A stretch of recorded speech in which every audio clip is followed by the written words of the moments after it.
Swamp. Good evening, ladies. Good.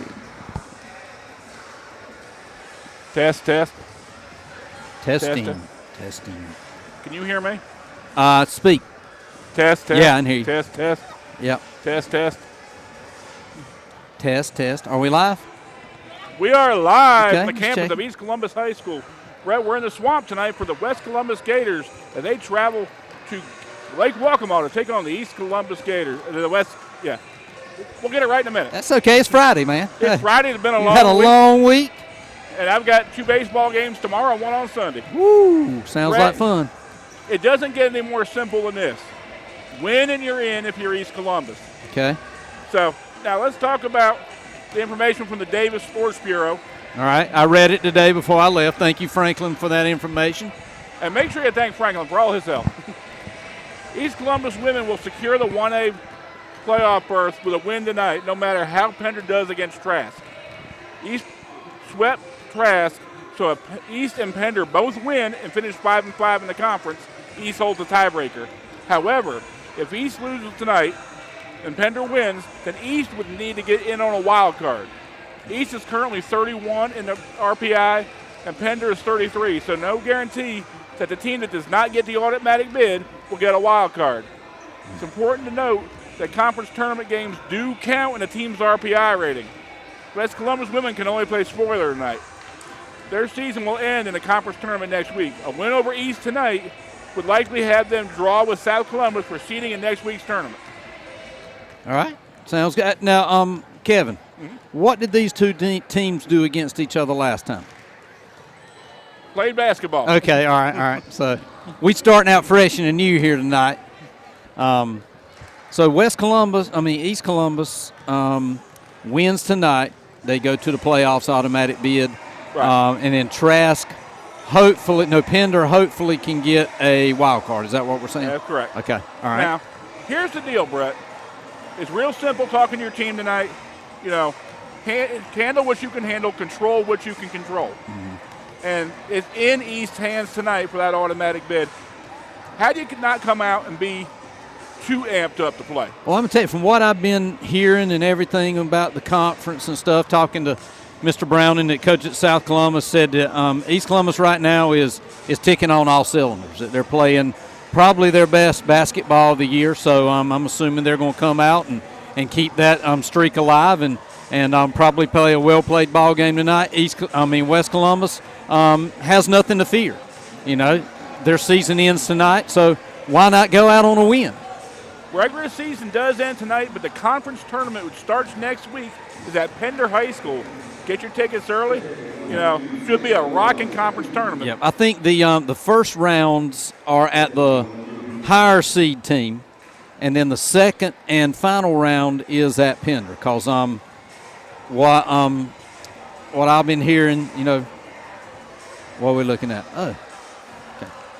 What I've been hearing is that they play the first round at the higher seed, and then the second and final round is at Pender High School. So important as we get ready for varsity basketball action to go in to the meat of your season, you know, championship time, kicking on all cylinders.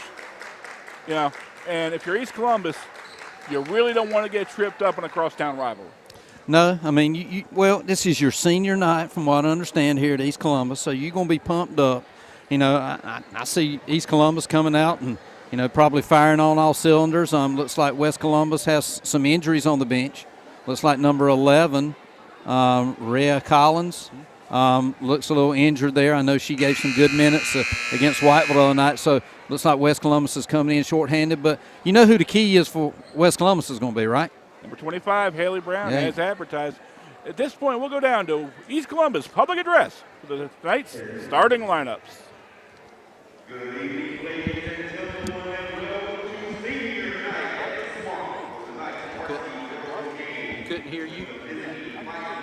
West Columbus and your East Columbus Lady Gators.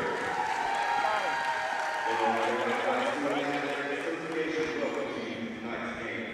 We remind you that one of the goals of high school athletics is learning lifetime values, sportsmanship, and values as the best learner, respect,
Test, test. I can't I hear can't me. hear anything. Test, test, test, test. All I can hear right. myself a little better now. I can hear me now. Yeah, I'm good. I'm good. Yeah. Can you hear me? I can hear you. Now I can hear me. Thank you.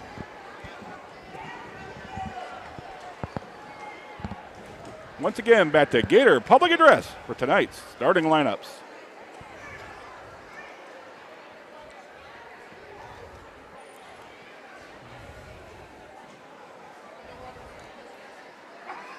And now for your starting lineup. First for the visitors, West Columbus.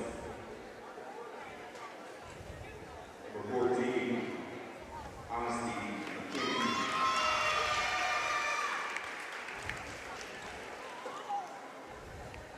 Number 22, Shatavia Wilson.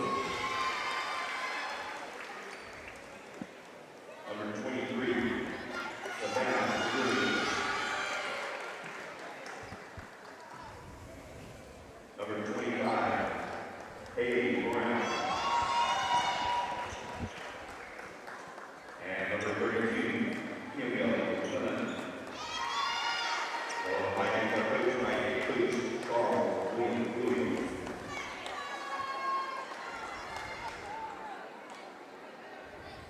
Okay.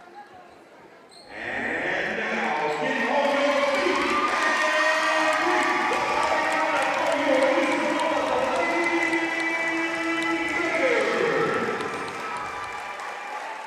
A 5'4" senior, number 2,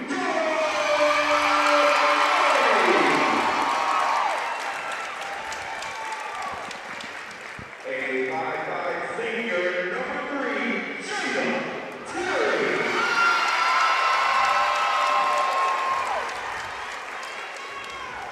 A 5'5" senior, number 10,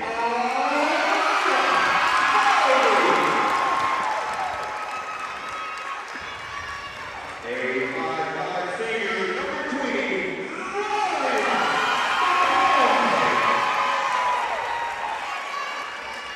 and a 5'5" senior, number 11, Looks like East Columbus will be starting all of their seniors here at senior night, Kevin. Brett, you coached 105 years here in Columbus County. Talk to us a little bit about the emotions of senior night. Well, you know, it's a tradition that you allow your senior players to start a basketball game. You're always worried how your seniors will produce because some may not play a lot. So you want to keep them out there as long as you possibly can. And a lot of times they come in with, you know, their motors running, ready to go. So let's see what these East Columbus Gators do and see how long these seniors stay in and see how long it takes for the other starters to come back. Haley Brown and Jordan Murray in the center circle. Tap goes to East Columbus. They'll be moving from right to left. Ball taken by Jada Terry. Taylor drives the lane, loses control. It's taken over by West, but lost out of bounds. Yeah, it's going to be East Columbus ball back out of bounds there. She tried to dribble to the center. Nothing there. Tried to kick it back out. Knocked out by West Columbus. In amongst the trees, and it's East Columbus basketball on the baseline. Around the outside. Takes a look inside. Nothing happened. Brings it back out to the top. Ball kicked around to Anaya Carr-Graham. Graham's jumper up. No good. Rebounded by West Columbus. Tied up underneath on a heads-up play by Jada Terry. Underneath, and she's tied up once again, and we get a jump ball. It's going to go to West Columbus here. West Columbus will get their first opportunity. Let's see if East Columbus puts some full court pressure on them. Looks like they're dropping back. East Columbus already very aggressive underneath, not letting anything go, without being contested. Looks like East Columbus is playing a 2-3 extend zone. Don't seem to be trapping out of it any. Davia Wilson back around the other end of Tamara Weir. Weir gets it back up. Almost intercepted by East Columbus. Tip to the backcourt by Jada Terry. Terry uncontested, alone for the layup, in and out. Quickly up and controlled by West Columbus. Maybe a little bit of nerves there, Kevin. Should have been a basket. She should have scored. So West Columbus sets it up. Around to Kamaya Lennon. Back up to Tamara Weir. Weir gets it around and will reset the offense. All the way around we go. Zone, zone very effective for East Columbus right now. Yeah, looks like West is being patient, and Coach West Columbus wants a timeout. Maybe they're not running exactly what he wanted them to run. How do you attack a 2-3 zone, Brett? Well, you would love to attack it with good shooters from the outside. Now, if you don't have the good shooters to throw it from the cheap seats, is what we call it, you got to swing that ball around quick. You've got to have time for that big postman to come over and seal in front of a big man and get it down to Haley Brown and drop step dribble, take it to the basket. Can you beat it with passing, or do you have to take someone off the dribble and create mismatch? Well, you do want to beat the zone off the dribble, but you see in that 2-3, there's a hole in the center. So right there at the free throw line is going to be big for West Columbus if they stay there. McKenzie with the basketball gets it around to Tamara Weir. Weir inside, gets it to Haley Brown, in and out, gets her own rebound, and it's up and good. That's how you beat it. Give it to the low block. Good ball movement by West Columbus gives us our first lead at 2-0, 6:14 to go here in the first quarter. Number 10, Elena Spalding, has her pass intercepted, tipped out, and it will be West Columbus basketball. A lot of action, not a lot of scoring, Brett. 6:04 to go here in the first. We got a 2-0 score. Anxious to see how long, East Columbus coach keeps those starters on the bench and lets the seniors play. Tipped up in the air over to Addison McKenzie. Back around, intercepted, and stolen right back by Tamara Weir. Weir drives the lane, throws up a layup. Around the corner, no good. Rebounded by East Columbus. Got a held ball, and it will be going to East Columbus. Very astutely, as you said, Brett, substitutes coming in for the Gators. I knew it probably wouldn't be too long. You gave your seniors, looks like 3 seniors, about a 2-minute and 20-second, 4 seniors, 2-minute and 20-second curtain call, as you call it, for their senior year, and now we got the starters for East Columbus back on the court. If you're East Columbus, do you stay in that 2-3 zone now that you got your starters back? Probably not. I would take a guess, but I would say not, because East Columbus probably going to put some pressure on West Columbus. All the way around the horn we go. Thinks about it. Closely guarded, refs counting. Push called underneath. That's going to be on the floor there. They're going to take it out on the baseline.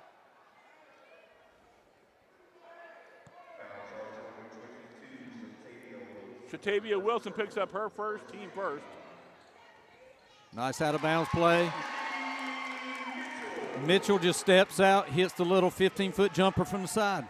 Exactly the way you drew it up, right, Yeah. Brett? Yep. 2-2 our score. 5 minutes to go here in the first. Around the horn we go. Back to that free throw line as you talked about. Now we're kicking it back out. Great ball movement by the Vikings. Trapped in the corner. They'll kick it back up front. Intercepted by Malaya Hines. Hines with the layup is up and good.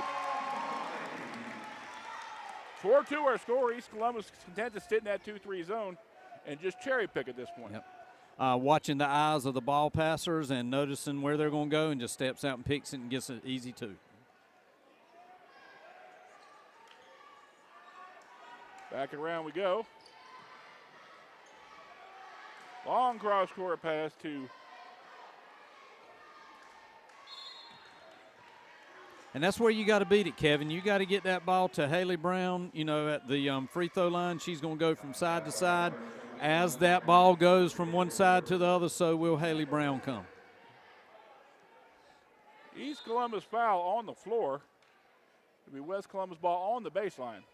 We'll see if West Columbus can come back with their own out-of-bounds play. Probably going to look everybody clearing, and hopefully Haley Brown can seal up in the middle and get it right to her. Kicked all the way out, but tapped out of bounds, and we'll go over to East Columbus. Just a bit too tall. That's a tough pass there. That 3-foot pass is tough, Kevin. Sometimes the easier, the ones that look easy are the hardest to make. Yeah. Might have slipped. Raindrop by Malaya Hines doesn't fall. Rebounded by West Columbus. You probably ain't going to see East Columbus set it up too much. Looks like they're going straight to the hole every time. And West Columbus wants to slow this ball game down. They don't want to get into a running game with East Columbus.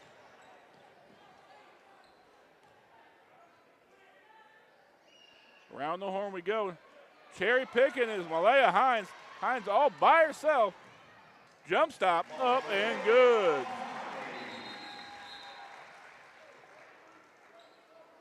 It's like something on the floor. Somebody threw something on the floor.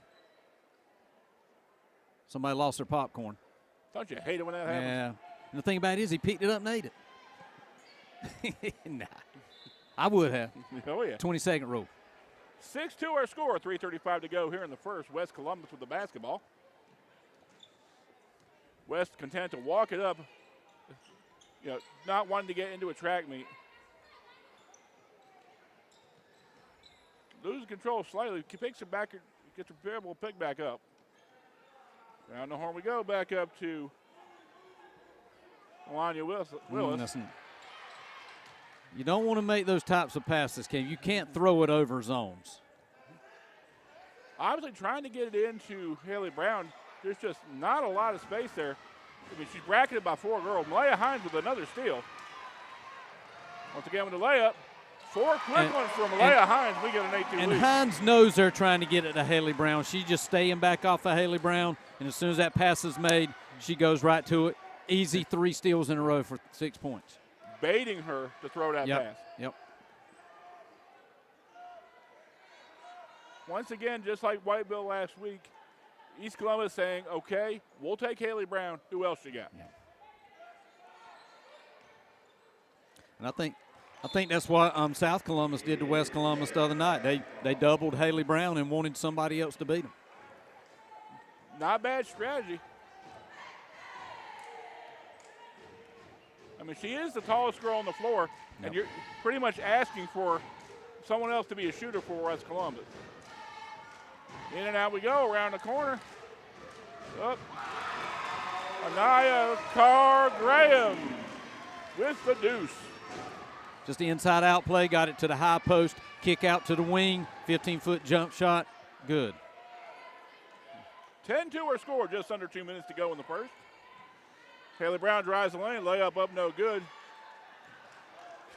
Rebound bounces around before it's picked up by West Columbus.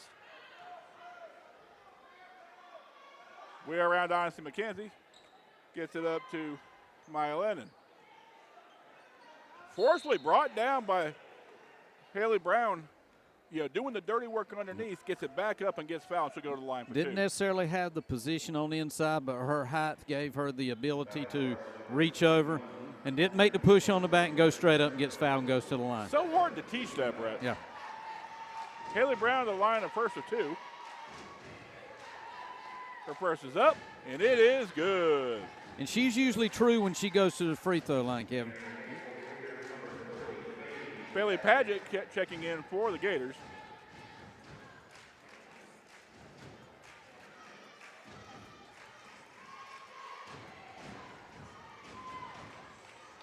Brown second is up. In and out, rebounded by East Columbus. Padgett with the basketball. East Columbus working around the horn. They'll take it in the front court. Malaya Hines with the basketball. Surveys the scene. Nothing happened at the top. Nevaeh Moore with the basketball. Tipped by Honesty McKenzie. Layup, no good. Long rebound goes to Anaya Carr-Graham. 3 is up. In and out, rebounded by West Columbus. 1 minute to go here in the first. East leading 10-3.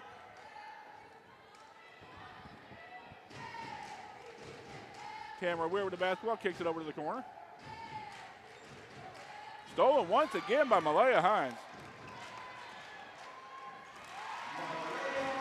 Hines is cherry picking tonight, and if West does not figure out a way to get the ball inside, she's going to be doing that all night long. They're overplaying the wings, and what you got to do when they're overplaying the wings, you got to look for some kind of backdoor cuts or something like that. That's how you beat that pressure. Going to be a foul on the sideline. not a lot of moving without the basketball for West Columbus at this point, Brett. No, it's a point, 2 wings, and just 2 big men trying to get position as the ball goes from side to side. Mitchell's first, team's third. Destiny Mitchell with the foul. I think Kaylee Mitchell for East Columbus checks into the game. Ball all the way up to number 4, Kaylee Mitchell. Mitchell checks in, and she checks into the score column with a deuce. Come off the bench, get a quick 2. There you go. 10 seconds to go here in the first. 14-3 lead by East Columbus.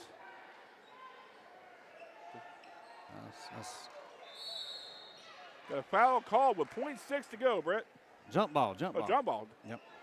Actually, West Columbus got away with a walk there. She changed her pivot foot about 2 times. But they called a jump ball, and West Columbus is going to get the ball back.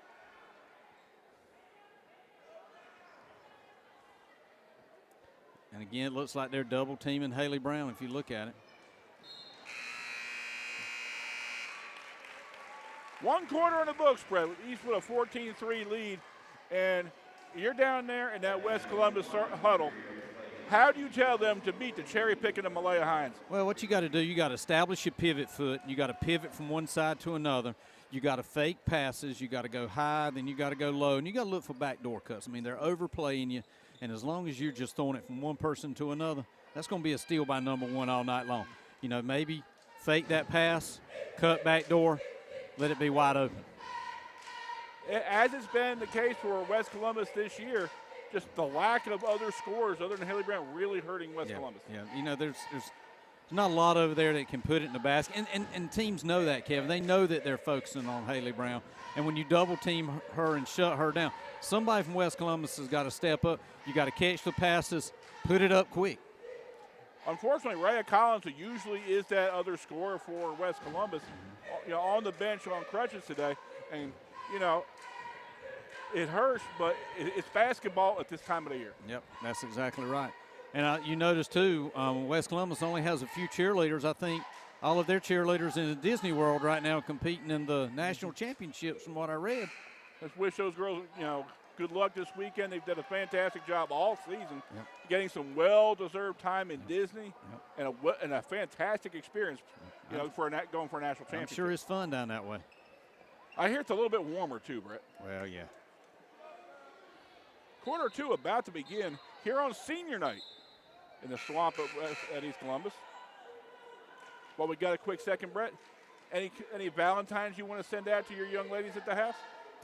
Yeah, I got 4 young ladies at the house, probably waiting for some candy. So my 3 girls and my wife, I got to get to the store tomorrow and get something for them. Bailey Padgett with the basketball, throws it around the corner. Jump shot is up. No good. West Columbus with the rebound.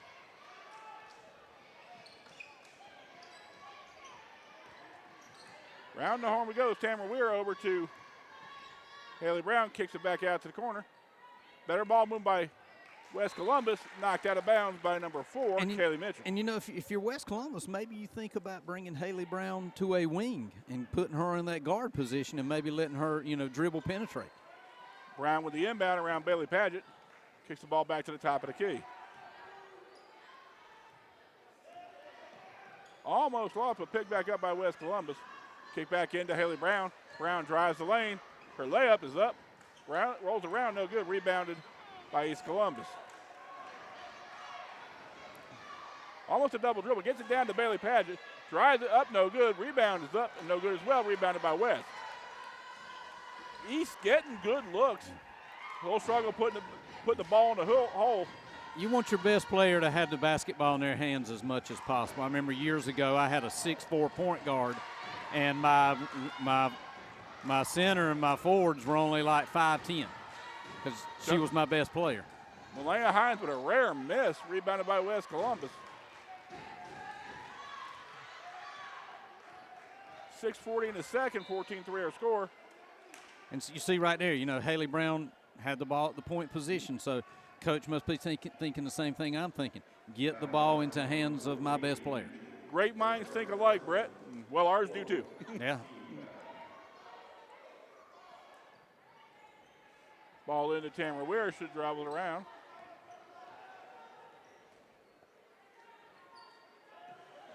Almost tipped away. And It's going to go to East Columbus. She does get a quick tip off of the West Columbus defender, and she'll take the basketball. Vikings take timeout down 14-3, 6:28 to go here in the first half. Go ahead. I mean, West Columbus is not playing bad defensively. I mean, their defense is there. You're holding a good East Columbus squad to 14 points. You're just not putting the ball in the basket on the offensive side. Again, ball movement, passes, and if you're East Columbus, you're getting 2 and 3 looks where West is only getting 1. West ball, they're playing pretty much a box and 1. They're they're tight on Haley Brown, and then whoever's got the ball is man to man.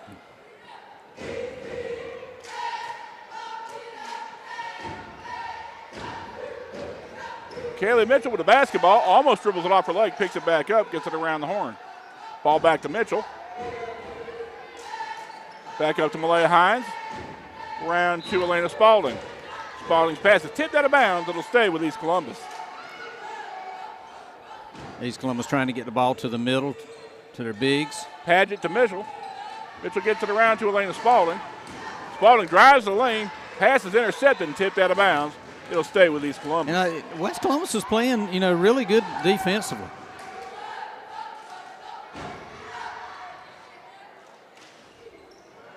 Paget's pass is tipped and stolen by West Columbus. Numbers there, but not enough control of the basketball to make it effective. Mitchell, very aggressive ball hawking. In and out, we get it to Kaylee Mitchell. Her jumper up, no good. Rebounded up and good by Tamara Weir.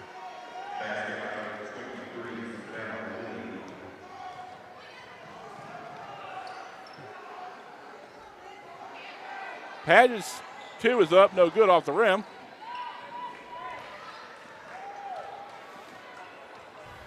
West Columbus brings it back down. Quick hands by Kaylee Mitchell, almost gets the steal. 3 is up. Round the horn, no good. It's got to be a foul. There you go. Foul on number 10, Elena Spalding. West Columbus is coming back with some offensive rebounds, getting second chance opportunities. The momentum's sort of swinging a little bit back toward West Columbus. Okay, 15 foul for East Columbus. 5:13 to go here in the first half. And East with a 14-5 score. Stolen by number 14, Destiny Mitchell. Drops it off. Layup up, no good. Mitchell with another rebound, up, no good. Push underneath, not called. Yeah, the West Columbus coach is kind of a little concerned. Yeah. Well, it looked like they missed the first call on Mitchell going up for the 2, and then they did get the foul call on the second shot.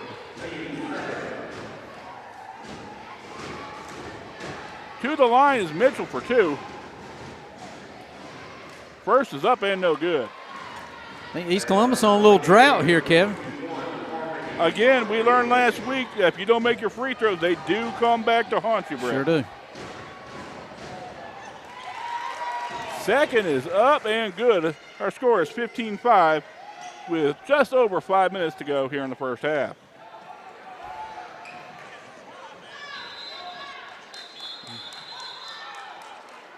A little scrappy out there. These are crosstown rivals after all, Brett. Yeah, and they are. Looks like they're pulling Haley Brown up to a guard position, trying to get her hands on the ball a little bit more. And I think that's going to pay dividends.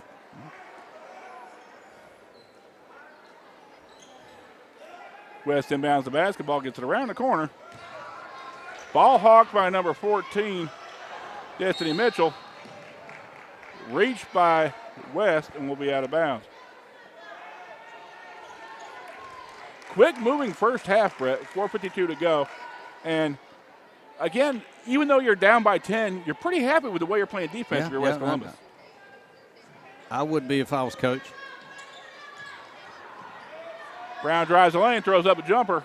Up no good. Rebounded by number 21, Harmony Somerville. And call a foul there on number 25, Haley Brown. She just got a little frustrated. She's She's getting hawked a little bit once she gets the ball, and she's getting a little frustrated she's not getting any kind of foul calls. Again, I think a little preventative officiating too. Getting a little chippy. Let's stop this before it starts. Right. Like West Columbus has moved out to a man. Mitchell around to Mitchell. Saves before it goes into the backcourt. Over to Malaya Hines. Around the corner. Over to Kaylee Mitchell. Jumper up, no good. Rebounded by West Columbus. See, that's got to be a foul on that end too, yeah, and they called it. Good job making the same call on both ends. Got to be consistent. Well, yeah, I like that foul call there. I think we can clean up girls basketball a lot if we would keep people from reaching after a rebound. I love that call right there. Spalding checking in for East Columbus. And I think next puts West Columbus into the bonus, right, Kevin? I do believe that's correct. We're around the corner. Jump shot by Kaylee Brown. She calls the bank, and it goes in.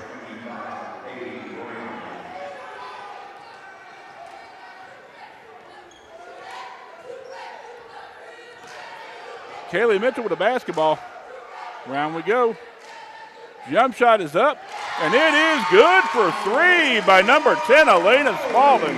That helps out if you're the East Columbus faithful there. 18-7 our score, 3:38 to go here in the first half. Catches a long scoring drive for East Columbus. Ball dropped off to number 10, Destiny Bellamy. Long three, up and good. West Columbus answers with three of them on 30-22, West Columbus. Shatavia Wilson finds the bank open and gets it to an 18-10 score. Stolen once again by West Columbus.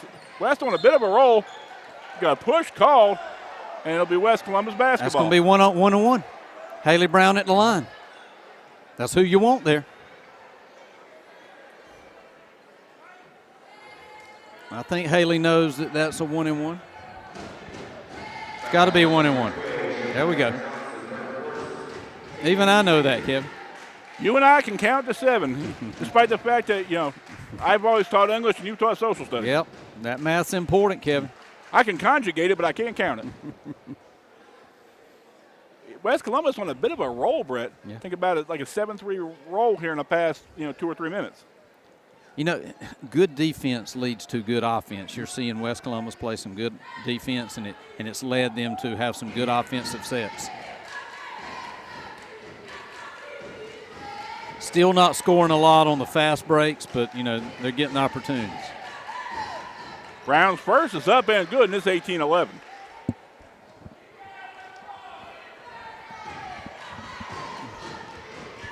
Quick moving first half, only 3 minutes to go, Brett. And if you're West Columbus, you're down 7, but you're giving them as much as they can handle tonight. Yeah, you're feeling good. You're coming to a team who's got their senior night and supposed to be pumped up, and you're playing really well. Second is up and good, 18-12, 3:03 to go here in the first half. Paget inbounds the basketball. Mitchell back over to Paget. The hot not called. Takes it up for the layup, and it's up and good. That's a walk there. I'm upset if I'm West Columbus's coach. Hop, skip, and a jump, but it still counts, and it's 20-12. We're around just a bit too far for Shatavia Wilson, and it goes out of bounds to East Columbus. Not what you want if you're West Columbus, just throwing out of bounds, getting an easy turnover. Every possession important for West Columbus tonight, Brett, with the trouble scoring. So you can't afford to have wasted possessions. Mitchell around the corner. Mitchell called for the carry, and she looked at the official like, who, me? And usually you don't see that called a lot, but evidently she crossed that line. Nevaeh Moore checking in for the Gators. Inbounded by West, 2:25 to go here in the first half. Haley Brown, that's got to be a foul, and she's going to go to the line. Nevaeh Moore tries to poke check her, and Yeah. if you're East Columbus, that's not what you want. You don't want to create a foul 27 feet from the basket, and now you give them 2 chances at free throws. Again, with nobody guarding them. You know, if they're having trouble scoring, you want to leave them out there 20 feet from the basket. Going to the line is number 23, Tamara Weir. In and out does not count. Rebounded by East Columbus. Stolen by Haley Brown. Layup up no good. Rebound is by number 10, Destiny Bellamy, and her layup is up and good. And we're down to a 6-point game. Just seems like East Columbus just ain't playing the defense that they need to play. They're very lackadaisical on the defensive side of the basketball. It looks like they're putting most of their focus on the offensive side. Jada Terry checks in for East Columbus.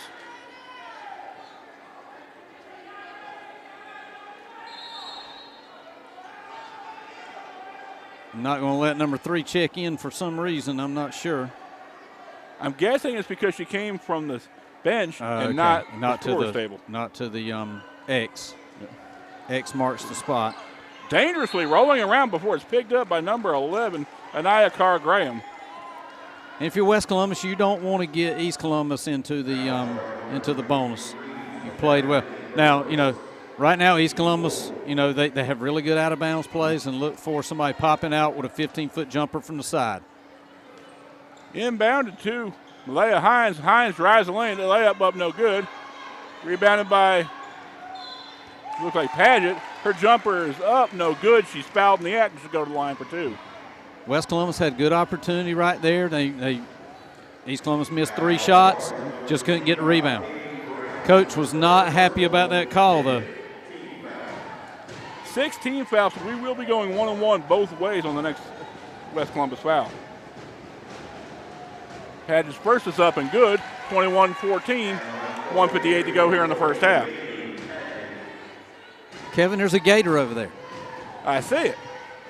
I like that. We are in the swamp. Yeah. Paget's second is up. Off the rim, no good. Rebounded by West Columbus. The scramble is controlled by Paget. Cross-court pass, almost intercepted. East Columbus with the basketball. Dropped around to 22, Nevaeh Moore. Moore gets it over to the corner.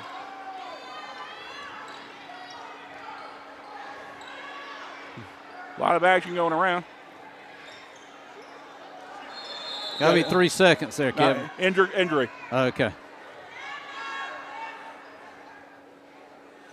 Unfortunately, in the transition, she get turned hit in that the face? No, she turned the ankle. Okay. I thought maybe that was a 3-second call there, but Just a quick transition, and just you go one way and your ankle goes another. Unfortunate to see that happen.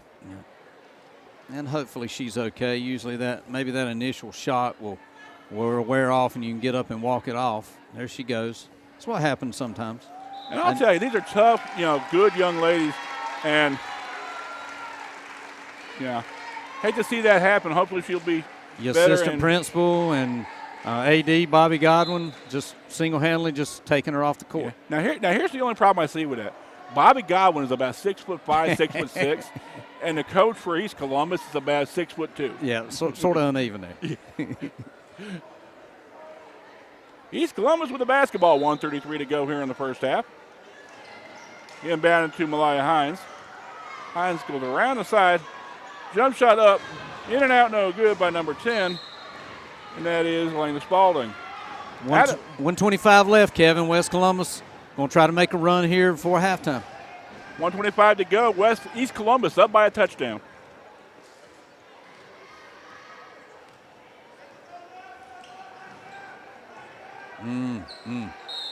Bodied by number 14, Destiny Mitchell. That's going to put guess who back on the line, Kevin? And I don't think that's the girl, if you're East Columbus, you want to put on the line. No.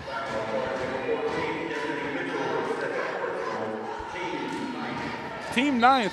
One more foul, and we go double bonus with the rest of the 1:12 to go. So that's 2 on Mitchell. Does she come out or she stay in for the last 1 minute, 12 seconds? Looks like she's staying in. Gutsy call, only up by 7, but Brown on the line shooting 1 and 1. Around the horn it goes. No good. East Columbus quickly pushing the ball at the floor. Yeah, she's carrying that ball, Kevin. Yeah. That's why they called it a while ago. Luckily, she didn't get called there again. She's coming from the bottom and bringing it back to the top. So often not called, Brett. Yeah. And if I'm a coach at halftime, I'm going to walk by the officials and I'm going to let them know, I want you to look at that. What? Yeah. And so much of that, I guess, it's a street game, Brett. Yeah. But some of those little things, why do they not get called as often as they should? Well, I think a lot of times that's just something from the NBA level down to the college, down to high school. That's one thing that they let go. Back when I played, you didn't put your hand on the side of the ball. That was a carry. But now they let them do it. First free throw up and good, down to a 6-point game once again. West has had it as close as 6, has not been able to close the deal.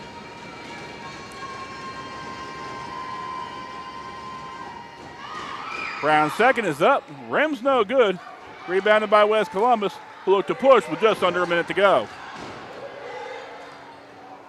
Off balance shot up, no good. Rebounded by Haley Brown. She seems to be everywhere. 45 seconds to go. If you're West Columbus, do you try to hold for one shot? Well, if you can. I mean, probably not, though. Then again, you might as well just throw up a 3. That was my second guess. They may have 4 possessions before time's up, tell you the truth. We're around the corner, throws it up, no good. Rebounded by Moore. And one. Rebounded by Brown. Hacked in the act. Scores it. And Wolves will go to the line for a 3-point play. Ooh. 28.8 to go. Brown looking to complete a 3-point play to bring West within 1 possession, just close to halftime. West Columbus making that run. Credit the scrappy young West Columbus Viking team for staying with one of the class of the conference this year. And again, while I say that good defense by West Columbus has led to this comeback. Free throw up and good. It's a 3-point game. Clock not there. Clock starts running. Mitchell with the basketball. Long range shot up, no good. Rebounded by West with 17 seconds to go. Dangerously almost lost. See if West Columbus can realize the amount of time you got to get it into Haley Brown's hand. You can't do that. I would just have Haley Brown go get the basketball. Yep. That's what and hand it off to her with 6 seconds left. Let her drive to the basket. If you make it, good. You might get fouled. But no, it gives it back to East Columbus. No shot attempted. And we are at halftime, Brett. East Columbus leading West 21-18. And I think this game, if you looked at it on paper, is a lot closer than you thought it was going to be when you came to the gym this evening. Yeah, I expected East Columbus has been playing and working on all cylinders. They just hadn't came out tonight and played up to their level. Maybe it's, because of senior night has taken away from their focus or whatever. I'm sure Coach of East Columbus is going to get in there and say, girls, we got to get focused. We got a job to do. Forget about senior night. Forget Friday night. Forget who you playing. Just do your job. Brett, you and I have known each other for about 10 years now. And I know you would be pulling your hair out after seeing this first half, the amount of fouls, 30 feet, 40 feet from the basket. Yeah. And you don't want to put a West Columbus team on the line. That's what they want to happen. They want to go to the line and get the easy shots. You got to make West Columbus work a little bit more on the offensive end. Now, West Columbus is doing what they need to do on the defensive end. East Columbus has got to find a way to find the key to the defense that West Columbus is playing. Once again, it is senior night here on the campus of East Columbus. Talk to us a little bit about, as a coach, what senior night is like. You built this relationship with these girls for 4 years, and seeing them move on to the next phase of their life. Talk to us a little bit from the coach's perspective what senior night's about. Well, when you're a coach, the players are your family. You spend probably more time with your basketball players than you spend with your own family. And they become special to you, and, you've groomed them for 3-4 years. You've had blood, sweat, tears together, And you want to see them succeed. You hate to see them go, but you know that is their growth. You know, you've done what you can do for them over the years. Now, hopefully, what you've taught them will pay dividends once they get into their own life. Now, seeing as how you already have, 3/5 of your own basketball team, you do realize if you blink, it's going to be senior night for Indiana Piper and your newest addition. I agree. I actually asked Piper tonight because she tells me about playing basketball and PE and stuff like that. And I said, "Do you want to play basketball?" And she goes, "No, my foot hurts." I said, "Well, it won't hurt the rest of your life." So I'm trying to get him encouraged into, playing some sports. But you got to let them want to do it themselves. You can't force. What are they interested in at this age? Barbie dolls, Minecraft, anything on a little tablet or whatever, which we try to keep them away from that a lot. We'll go outside. I was jumping on the trampoline before I came. I was, pulling them on the scooters before we came. Just especially with the weather today, as nice as it was. Thank you, Jesus, for this nice weather. And I'll tell get you, out. talking to Brett when he got here, the first thing he said was, "I was on dad duty," Yeah, and I know he was loving every minute of it. I had some dad duty because you know that you're getting ready to leave them, and I told him I'll catch you before you go to bed. And what I'll do, and it'll make my wife really mad, when I get in there tonight probably about maybe 9 o'clock when I get home, I'll get them riled up. Yeah. As soon as they get settled for bed, you'll get them up. Yeah, that's the fun that's part. That's a dad's job. Yeah, that is the fun part, get them riled up. So, Mama get mad. haven't seen you all this week. Let's get our weekly Brett Burrows blended learning update. Well, you know what? Actually, on Wednesday at South Columbus, we had what we call a no lecture day. And I grouped up my kids, and we talked about the principles of the Constitution, and they got in there, and they worked hard themselves, and they understood that is just a part of education these days. Some of them liked it, some of them didn't. But they did beg me to come back the next 2 days and give them my stories and tell them about the real things in life. So, we're trying to get a lot of different kinds of things in, our educational program here in Columbus County. And we're trying to get the kids to want to come back to school again. I think with the COVID and all that stuff, they've lost the want to get back into school. And what we're trying to do as teachers, and it's not always fun, but you want to make it where they enjoy coming to school and, and enjoy learning. That's what we're trying to do. A lot of, talk about different things in the real world, with social studies curriculum and everything. And I know, regardless of whether you're liberal, conservative, Republican, Democrat, I know one of the things that our social studies in Columbus County are trying to do is to try to create not only educated citizens, but citizens who are informed. Talk to us a little bit about trying to get, our students literate about all the issues with all perspectives. Well, I'll tell you what we do every day in my class. We watch a CNN 10-minute video. And I know when you guys hear CNN 10, you're thinking liberal or whatever. But nothing they do is liberal. Like the guy says, it's a down-the-middle newscast. It's 10 minutes a day. Tells 3 or 4 stories that's going on, like they talked about, Russia and the Ukraine today. Just letting them know what's going on. So when they hear that maybe something happens over in Russia and the Ukraine, they'll say, yeah, we talked about that in class. And maybe they can have a conversation with their parents or maybe have a conversation with one of their friends about what's going on. I try to tell them all the time there's more to this world than a Apple iPhone.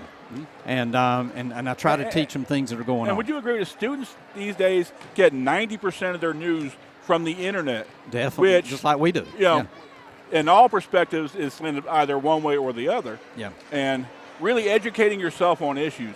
Yeah, we actually talked about freedom of the press today and, being able to report on what's going on and stuff like that. And I'm trying to get them involved in, what is the current events today. Because you remember me and you, when we were growing up, well, we had 3, 6, and 13. We had 3 channels, and at 6 o'clock every night, you watch the news, and that's all you had. They have more things to occupy their time now. So just trying to, get them informed and as you said, make them good citizens for when they turn 21, 22, 23.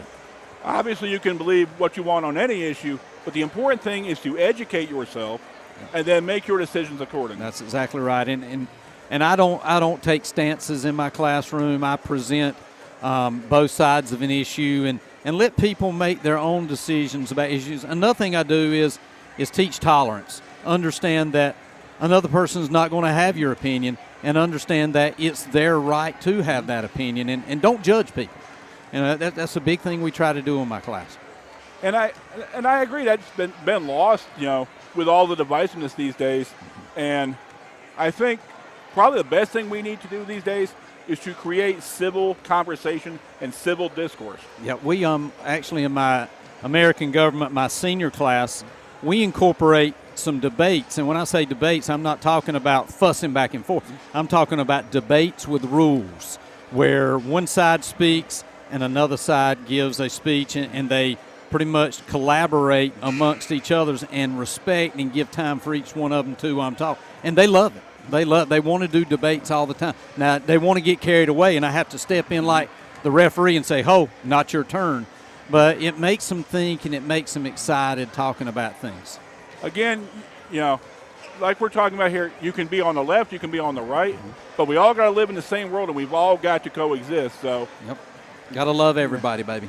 So if you get a chance, check out some of the stuff Brett's talking about. Some of his stuff is on Google Classroom. Talk to his students. Get involved in the education system. There's another town hall coming up here in the next couple of weeks. I'm not sure what school it's at, but if you get a chance and you're concerned about the issues that are going on Education Day, come out and see these town halls or participate online. Get some great information and learn what we're about at Columbus County Schools. It's amazing the number of parents that I see that come up to me and say, when my daughter had online learning, I sit there and listen to you all day long. So I've actually taught, during online learning, I taught students and I taught moms and dads at the same time. So that was sort of exciting that somebody would actually sit back and listen to, what I had to say. All righty, minutes ahead to go here at halftime. We'll be back with second half action on the Columbus County Social Media Networks. You got any interviewees tonight? Not yet. Bobby Godwin up here. Well, if I could get it. That was my commercial for social stuff. That's all. Yeah, so I can say thank you for helping out. It's our last second. I'm talking to Kelly. As soon as I can get to this baseball schedule, we're going to try to do baseball here. I heard you know a thing or two about baseball and softball. Yeah. Well, it's good enough.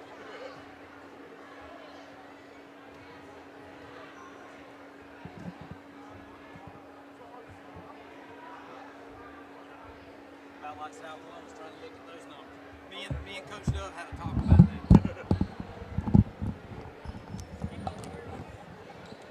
What's up? I'm doing great.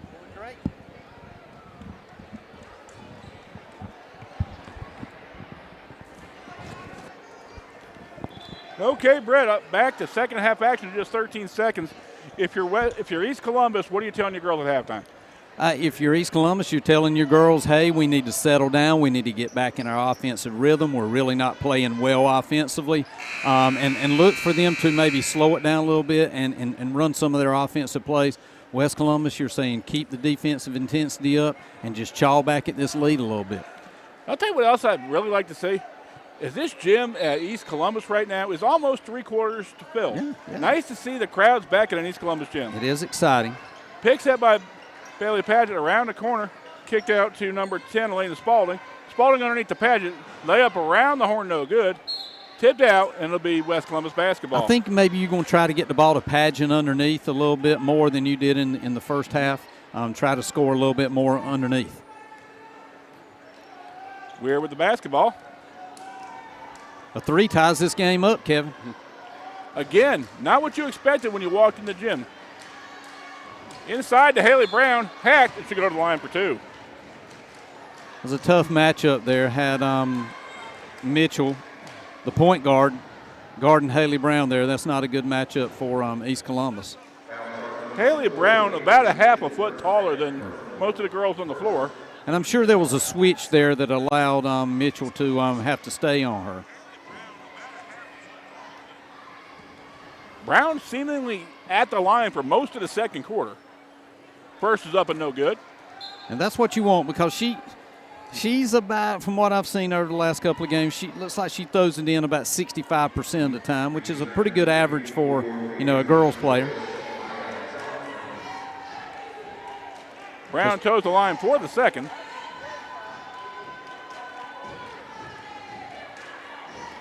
It's up and good. Our score was 7:30 to go here in the third, 21-19 in favor of the Gators. Tough game played by West Columbus. Picked out of the air by Brown. She'll take it back the other direction, 1 against 3. They're not going.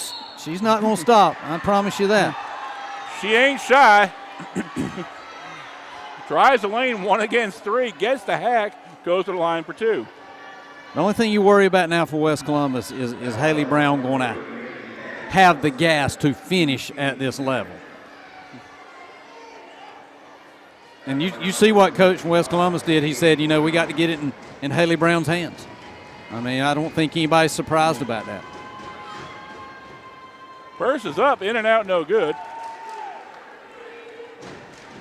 Again, 40 seconds into the third quarter, and this is her fourth free throw of the quarter.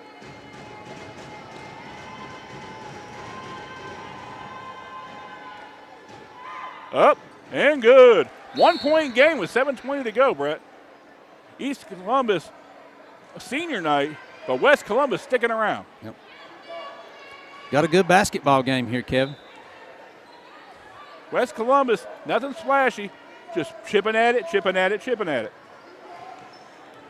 Malaya Hines with the basketball, picks up her dribble. Quickly around to number 14, Destiny Mitchell. Mitchell's pass back up to the top of the key. Back over to Mitchell. 3 is up. 3 is good. Destiny Mitchell makes it a 4-point lead, 6:57 to go. If you're East Columbus faithful, that's what you needed right there. Stem bleeding a little bit. Cherry picked by Destiny Mitchell. That's a double dribble. Double dribbles. got a little eager, and it'll go back over to West Columbus. When she saw that she had to go left or right, she picked up her dribble there because she was attacking center. She needed to attack a block. What do you mean attack a block? If you notice the blocks on the court here on either side of the basket, as a coach, you teach kids to go to those to make your layups because your angles are better at that.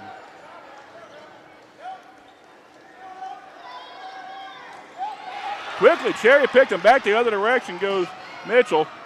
Wraps it around, stolen by Honesty McKenzie.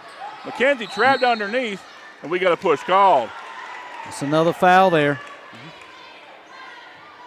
Again, East Columbus fouling way away from the West Columbus basket, and Brett looking at foul trouble. Some of them are on the line. I don't know what they're doing here. Yeah, that's a foul on East Columbus.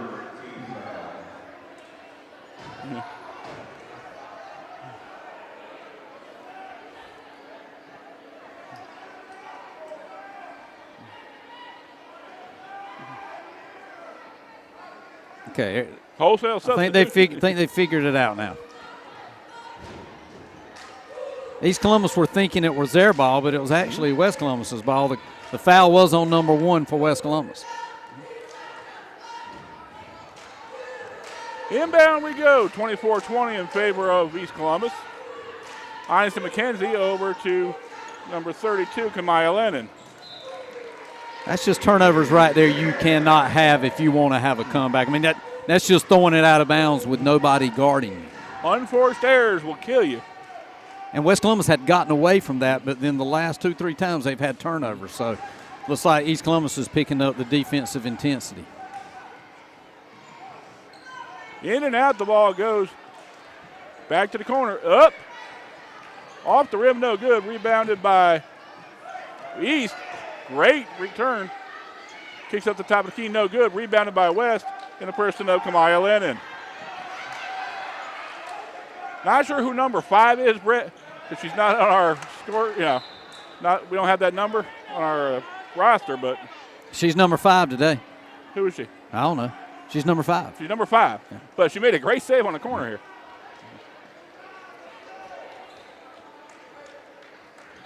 Mom and Dad, we're sorry, but we don't know her name. Not our fault. Not up in here. Closely guarded. I get the call. Yeah, Destiny Mitchell all over ball hawking. Honesty McKenzie drives the lane, dribbles it off the baseline, and it'll go back over to East. If you're at home watching this, you can probably figure out that East Columbus, is picking up the defensive intensity and is causing a lot of turnovers for West Columbus. And that's what I expected the whole game. 5:09 to go here in the third. East up by 4. Over to Elena Spalding. Back underneath to number 5. Now over to Malaya Hines. Hines resets the offense. Cherry picked on going the other way is Haley Brown. Brown's two is up and in and out, no good. Fights back for it and gets it, Kevin. That's just heart right there. Aggressive rebound in the bucket makes it 24-22. And Haley Brown says, if that's what you're going to do to me, I can do it right back at you. 2-point game here in the third quarter, 4:41 to go.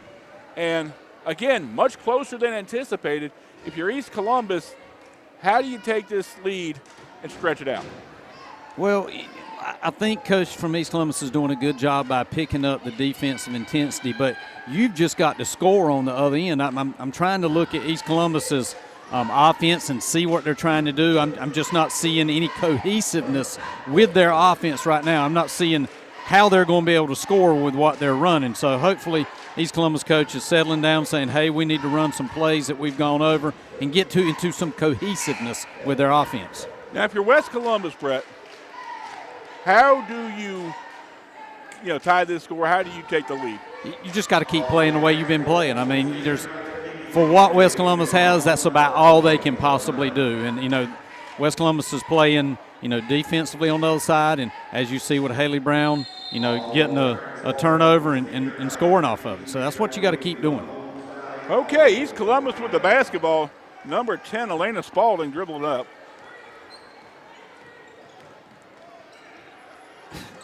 Corrections, Malaya Hines. Over to Destiny Mitchell. 3 up, no good. Rebounded by West Columbus. Haley Brown with the basketball. She'll get it over to Honesty McKenzie. McKenzie quickly up the floor. Looks like she's going to try and drive the lane. Brings it back out. Guarded by Malaya Hines. Over to Tamara Weir. Cross-court pass almost stolen away. Not the pass you want there. You don't want to, try to pass over a zone. Three-quarter court passes never work in basketball, do they, Brett? West Columbus's coach is fussing about number 5 for East Columbus with moving screen. I saw it too, and we'll see if the referees will check in on that. Pass in and out of her hands. Taking the baseline is West nice Columbus. Pass. Underneath pass, no good. Rebounded by Haley Brown. And Brown up for she's up, and she could tie the score with these free throws. That's just tough. She's out of breath underneath. That looks like an easy shot, but when you're out of breath and 3 people on you, that's sort of tough. We haven't talked about this a lot, Brett, but West Columbus really scrappy tonight. Looking down at the 2 benches, West Columbus not a lot off the bench. They've got maybe 6 or 7 girls total on the bench, whereas East has a full load. You're right. Brown's first is up, no good. She's about 50-60%, so I'm going to go out on a limb and say she's going to hit this one, Kevin. She seems to be 1 for 2 every time. Here's the thing, though, Brett. Being 50-60% when you're shooting 30 free throws is always a good thing. Yeah. Padgett back in the ball game for East Columbus, so look for them to try to get it down low to her. Second is up, no good. Rebounded by Padgett. Padgett gets the ball up to Elena Spalding. Correction, it was Destiny Mitchell. Now back to Destiny Mitchell. 3 is up. Banks no good. Rebounded by West Columbus. And as you can see, they're trying to go to Mitchell, too, on that outside. Shot just not falling right now for him. East Columbus coach wanting him to put the pressure on West Columbus. Over to the corner. Back up to top of the key, around the corner. Back over to Honesty McKenzie. McKenzie around the horn. Back over to McKenzie. McKenzie drives the lane. Her shot is up, no good. Rebounded by Padgett. Long cross court pass. And a walk by Leah Hines. Felt the steps coming from the defender. Really nice outlet pass from Padgett there. She got the rebound, turned and looked up the court, made a great dot pass. She looks like she's a softball player to me because she made a strike to the half-court line there. 3 minutes to go here in the third. East nursing a 3-point lead. Over to McKenzie. McKenzie drives the lane, throws up a jumper. Up, just up, no good. Got an injured player. Both girls came down, I think kind of popped heads. And McKenzie down on the floor. At least she's getting back up, Kevin. McKenzie, we've seen her for the last couple of years, Brett. Tough ball player. And, I mean, I hate to say it, but if I'm East Columbus's coach, I'm a little bit upset they stopped the fast break there. But, that's a call you got to make as a referee there. They tell you try not to stop the fast break. Player safety paramount these days, especially with head injuries. West Columbus picking up full court pressure here. West Columbus in the forecourt with Destiny Mitchell. Mitchell over to Padgett. Padgett's three is up. Tipped. Ooh. No good. Rebounded underneath. Jumper up and good. Number 11, Anaya Carr-Graham with the bucket. 26-22, 2:20 to go here in the third quarter. Another long cross-quarter pass. Stolen once again by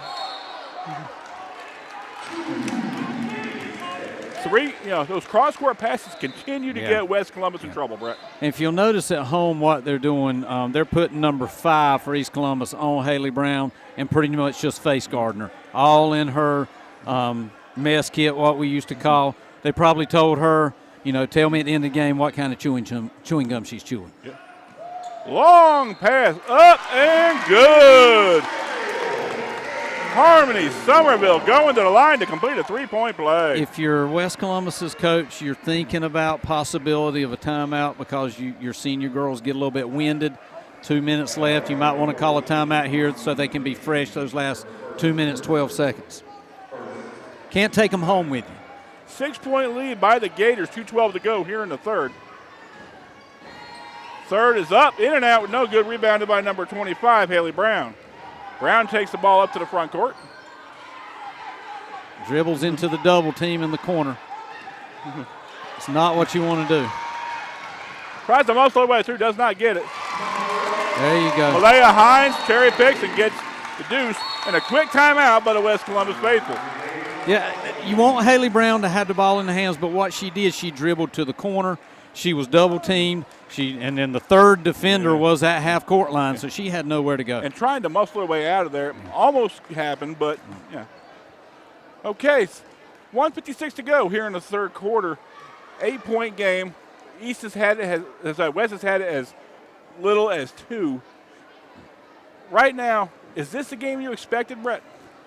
Well, East Columbus is doing now what I expected them to do all game. I expected them to come out and put a lot of pressure on West Columbus. They are now just doing that. And I've seen East Columbus's coach holler at her kids, pressure, pressure, pressure, but her girls are just staying back. Now you're seeing them step out a little bit, so you may see a lot more pressure on West Columbus. Again, we have a quarter and a third, and we will have senior night festivities from here at East Columbus, so stay tuned. Looks like a 1-2-2 press by East Columbus.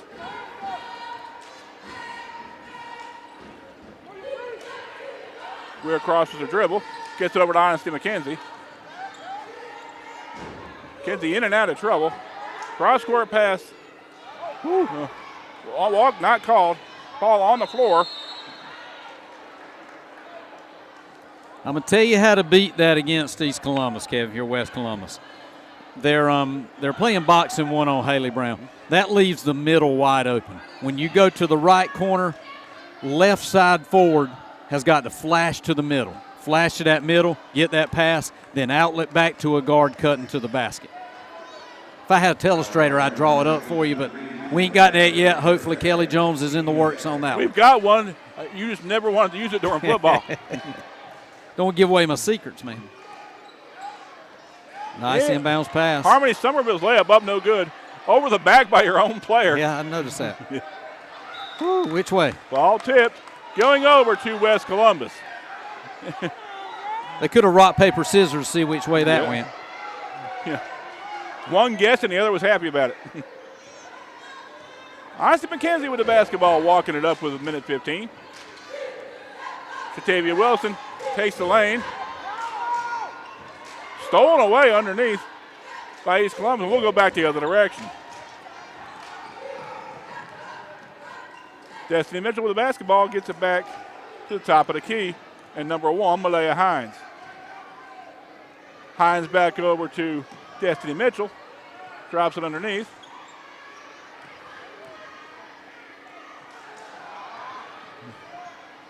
Ball stolen by West Columbus. We'll go back the other direction with 43 seconds to go here in the third. Looks like West Columbus is getting a little winded here. Hines McKenzie pushes the ball up. Jump ball, and it will be East Columbus basketball. Bailey Padgett astutely saw the ball just kind of hanging out there and grabbed onto it. Yep. So if you're going to stick it out, I'm going to go get it. 31.5 to go here in the third. 8-point lead by the Gators.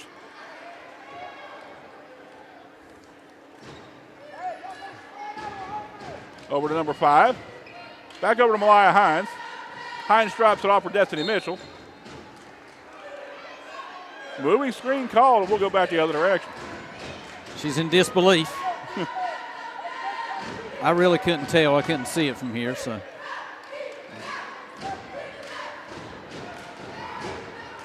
Woo, tough pass. Unfortunately, I don't think she's that tall, Brett. Cross-court pass 30 feet away. That's a tough pass. But that is because East Columbus has picked up the defensive intensity. Padgett with the basketball, 7.5 to go. Down to number 5, layup, up, in and out, no good. Time ticking off the clock. No shot attempted. At the end of 3, East Columbus up 30-22 here on senior night here in the Swamp. Brett and I will be back with fourth quarter action in just a few minutes.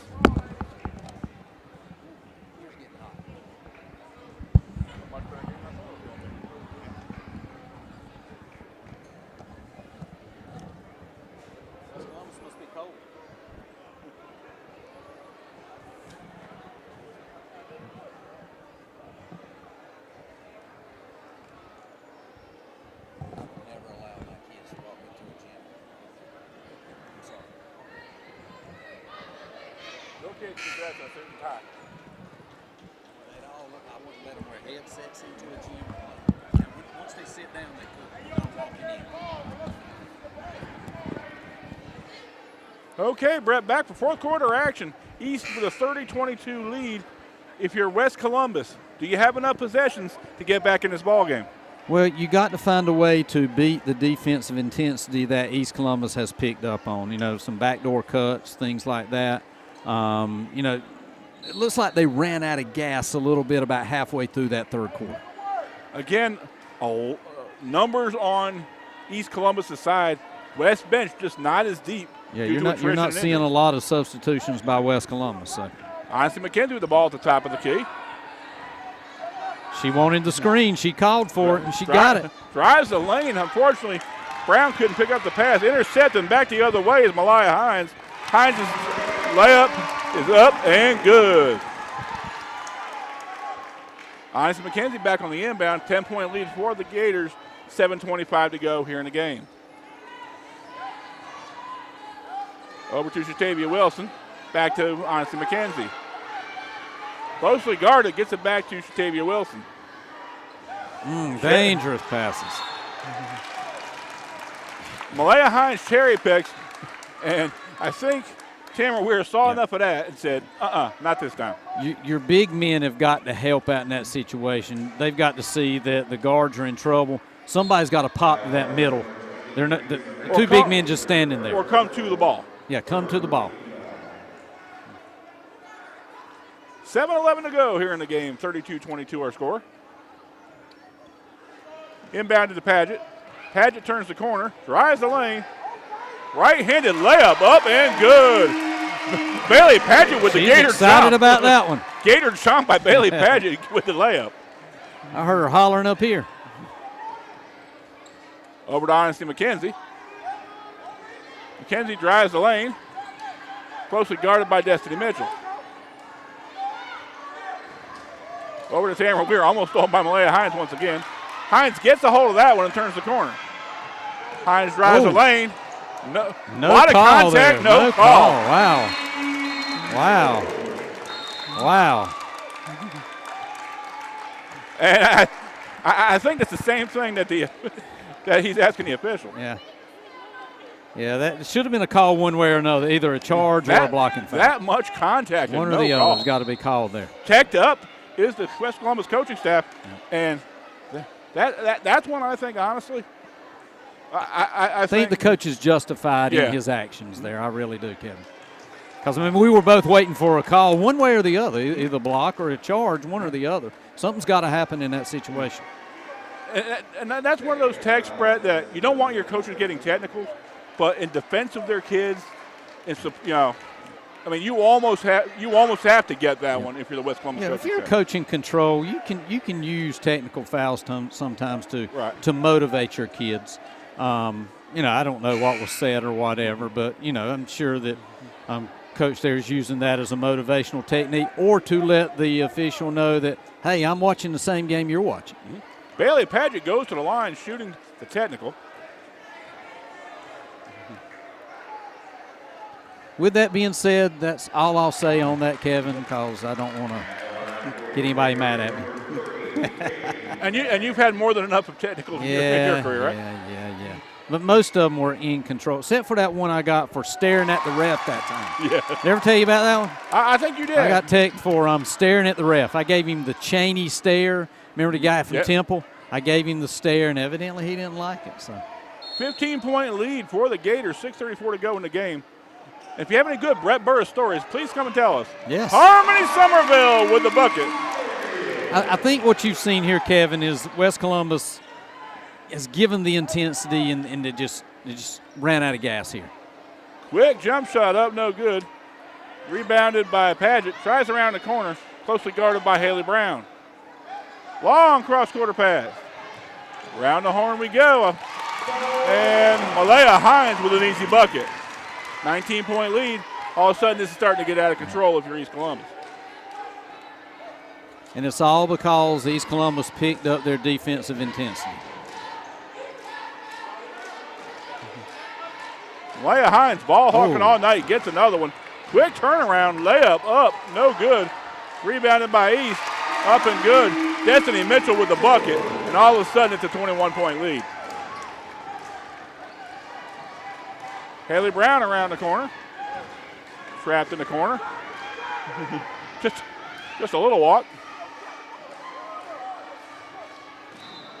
Reached, and Haley Brown is about out of gas. Yeah, she is, Kevin. She's still going strong, though. That's what I like about that young lady. She don't put her head down. She goes 100%. Don't care if she's down by 2 or down by 20. And that's the kind of basketball player you want, but kind of basketball player with some heart. And I'll tell you, this West Columbus team showing a lot of heart tonight, Brett. Overmatched by one of the premier teams in the conference this year, and stuck with them for a good 3 quarters. Jump shot up, no good. We'll go back the other direction. Long pass up to Malaya Hines. Layup up and good. 45-22, just over 5 minutes to go. This one changed directions quick, didn't it, Kevin? Oh, yeah, Delonia Willis with the basketball, trapped in the corner. Tough defense being played, stolen by Malaya Hines. Hines back the other direction, kicks it up to Destiny Mitchell. Layup is up and good. Not a good play by number 14 West Columbus. Just lackadaisical, throws it in. You know, for Haley Brown working as hard as she does, and 14 just turn around and just throwing it to East Columbus. That's just a frustration play right there, Kevin. Haley Brown with a frustration play and probably just needed a breather. Yeah. Oh, I agree. I don't think she's came off the court, do you? I don't believe she has.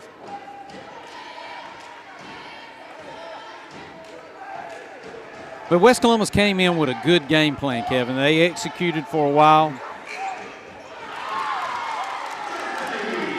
Destiny Mitchell with a bucket.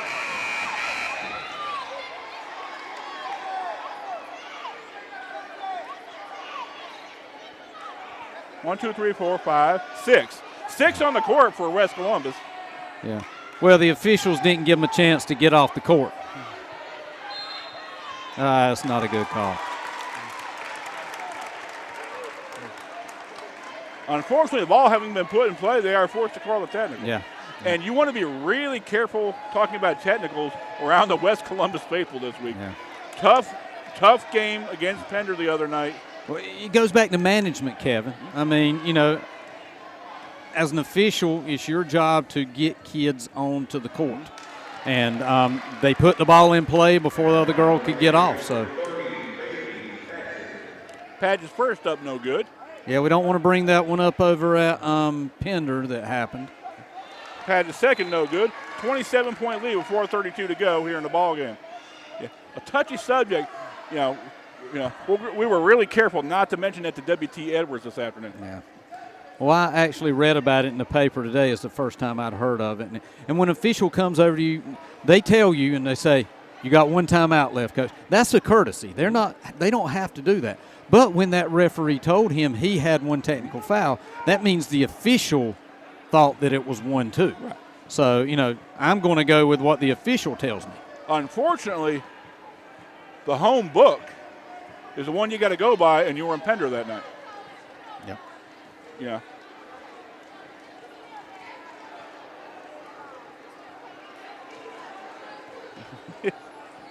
He's saying East Columbus shouldn't get the ball back, which I was wondering the same thing.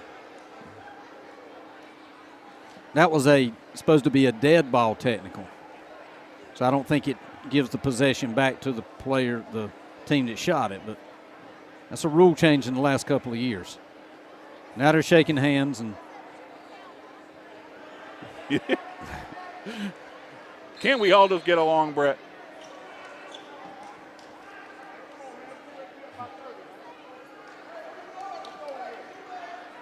$4:32 to go. But think about it, it's not their day job. Right. So The issue not in doubt, Brett. Still plenty to play for if you're East Columbus, wanting to make sure you're playing your best basketball going into the conference tournament. and East Columbus has actually picked it up here in the second half. Padgett with a drop door pass to number 5, layup in and out. Nice pass by Number Padgett. 5 just can't get it to fall. Playing really good defense on Haley Brown. Reach called on Harmony Somerville, and it'll be West Columbus on the baseline. This game's slowing down a little bit, Kevin. The clock's slowed up. Much like us, Brett, the game has slowed down. Oh, yeah.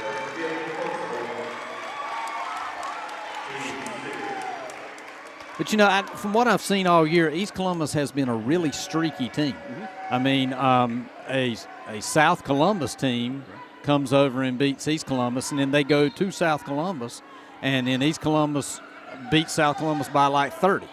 So East Columbus has been very streaky. Let's see if they can get on an even playing field and make a run in this tournament.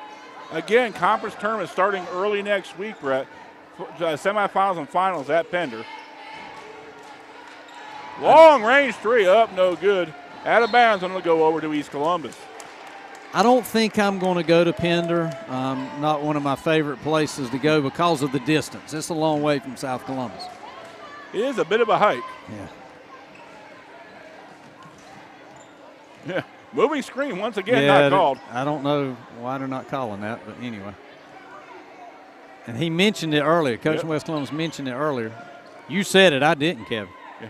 That's a 27-point non-call is what that is, Brett. I guess, yeah. Timeout if they need it. Stolen away. Layup up, no good. Tipped out by East Columbus. It'll be West Columbus basketball. Once again, the stands close to full, Brett. Nice to see an East Columbus crowd really supporting their young ladies tonight. West Columbus with the basketball, 3:15 to go here in the ball game.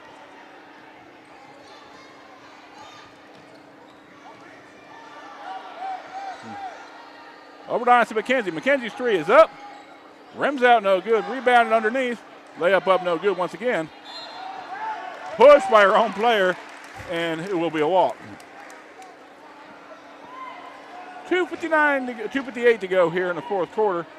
East Columbus with the issue well in hand, looking to enter the conference tournament and Now get the automatic seed. yeah, this will solidify them in the number 1 seed in the 1A.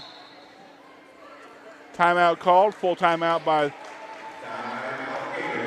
Once again, all East had to do today, Brett, was show up, complete the victory against West Columbus, and they would get the automatic seed in the playoffs. Yeah, and I'm tell you what, they were a little nervous there for a while because West Columbus came out with a good executed game plan until East Columbus figured out that, hey, maybe we need to turn up our defensive intensity and try to score off some turnovers. And that's the difference in the game. Picking up the defensive intensity changed this game drastically. Okay, 2:45 to go, Brett. We have a big, ceremony between the two ball games. So if you're looking for that boys game right after, it's going to be delayed a few minutes. Senior night and an emotional night for not only these girls and the boys, but their parents who supported them most of the time for all 4 years. And we won't do play-by-play during those two games. We'll let the public address announcer do that job. But we could add some life to it. Oh, yeah. We could tell a lot of stories. Probably now's your opportunity if you're East Columbus maybe to get some of those 12 players on the bench in here. Hadget with a turnaround jumper up and good. Up by about 30 here. It's a good time to get those players in. But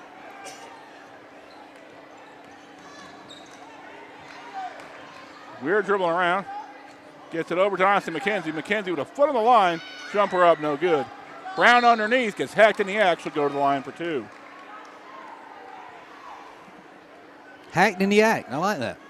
It's a good rhyme. I'm trying to broaden my vocabulary. Yeah, that's pretty good. Hacked in the act. That's a fact, Jack. There you go. You know what it is? I looked at a bunch of old Reader's Digest this week. Okay. And I'm working to enrich my word power. Okay. I've been intended to do that, but just hadn't gotten around to it. And I know there's a lot of young viewers out there right now, Brett, going, what's a Reader's Digest? Yeah, you're right.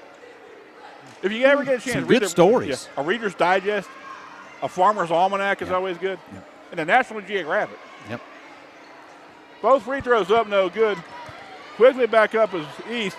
Can she score this time? Oh, she finally gets it to fall, number 5. And she deserves that because she's played a heck of a defensive game against Haley Brown here in the second half. I believe that's Riley Graham. Okay. She does need a shout out with that defensive intensity that she's been getting. Graham's been having a heck of a ball game tonight. Yeah. Finally got her number and her name, so fantastic job. W.T. Edwards makes his presence into the gym, coach of West Columbus. Is that the famous W.T. Edwards or That's the infamous him. W.T. Edwards? Yep. And then, just as I said, trying to get some of your other players into the game for East Columbus. Always emotional, Brett, when you're a senior and you know it's your last home basketball game. I mean, that's an emotional time. It is. It is. And they don't understand it quite as much now as they will a year or two from now. Clock not running. Got to give them some more time to run the clock, guys. Run the clock. Now we're running. Layup up, no good the other way. Once again, retrieved by West Columbus. Haley Brown layup up and good. Just wanting to give those seniors from East Columbus a little bit more time on the court. I can understand that. East Columbus taking the air out of the ball with a minute 33. Well, yeah. Oh, she threw the ball at her. She did. I understand a little bit of frustration. And the referee looked at her like, really? Yeah, but the West Columbus girl did come up and kind of tackle her. Yeah. I'd be a little frustrated too. Yeah, they're telling her she can't throw the ball at the player. And they're telling the other girl she can't tackle her. Yeah.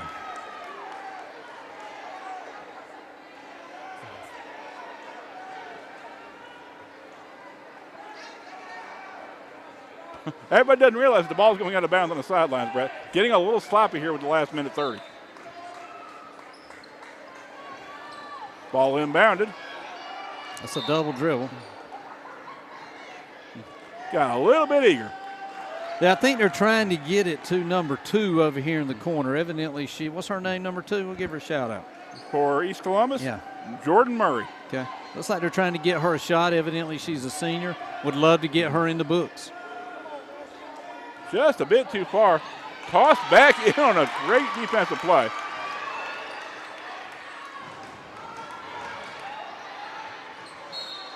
They're trying hard. Minute 11 to go, 53-24 our score. Again, Brett, this was only a 2 or 3 point game midway through the third quarter. Yes, it was. Yes, it was, Kevin.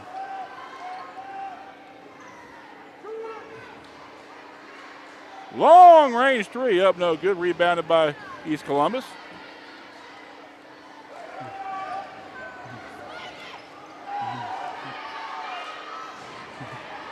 Everybody out of gas, waiting for this thing to get over with about 48 to go.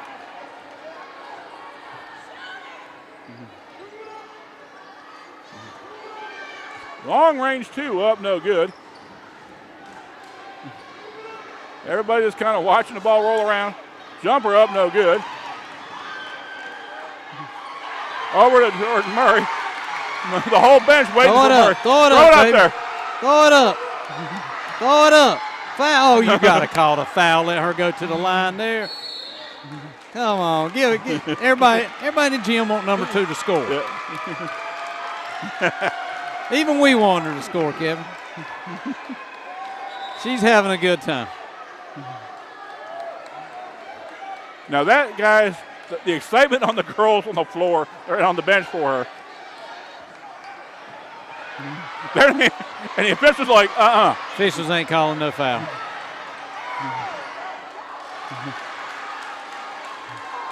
Call a timeout here, Coach.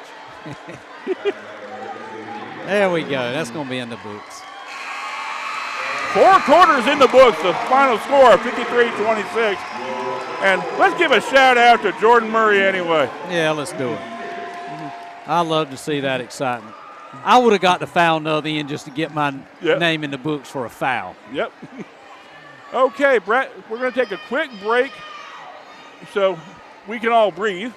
And when we get back, there will be halftime ceremonies, senior night here on the campus of East Columbus High School.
First, introducing our senior representing Junior OTC, Miss Anastasia Patrick.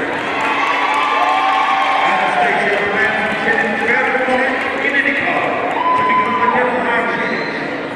She is escorted by parents and a grandparent. Please put it together for Anastasia Patrick.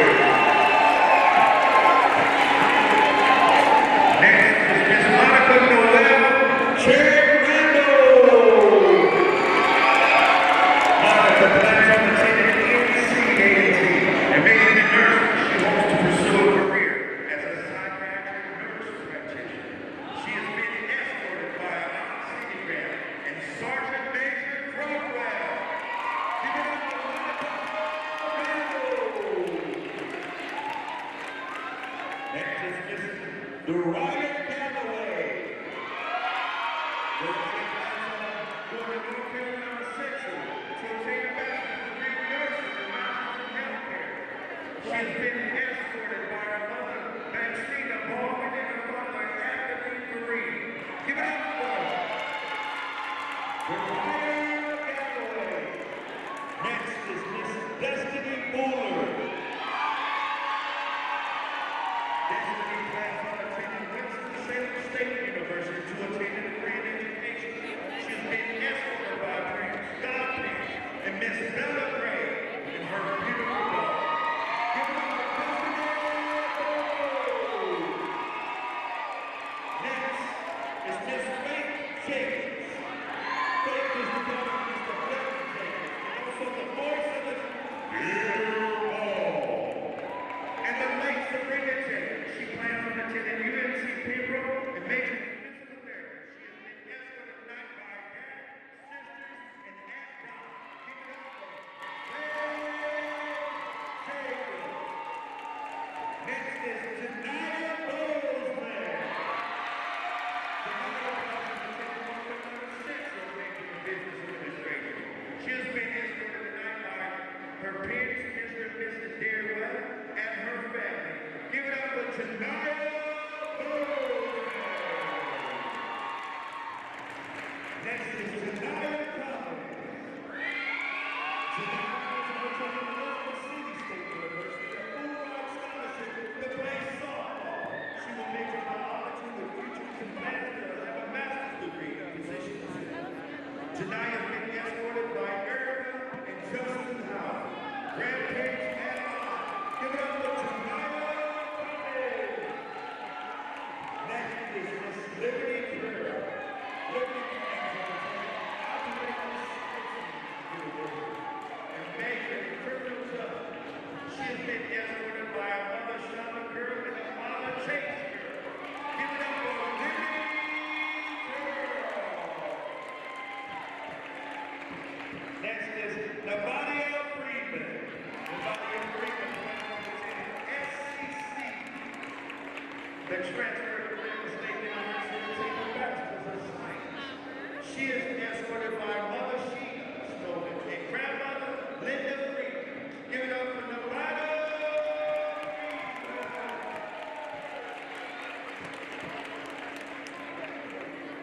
Next is Rakia Robinson. Rakia plans on attending North Carolina Central University to major in nursing and becoming a traveling nurse. She has been escorted by her mom, Cherise Allen, and stepdad, Dion Allen. Give it up for Rakia Robinson. Next is Rakaya Taylor. Miss Long McQueen herself. Rakaya plans on attending UNC Pembroke and tracks in the NC State to complete a day degree in engineering. She has been escorted by her mom, Jennifer Graham, family, and friends. Give it up for Rakaya.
Next is Miss Anaya Conrad.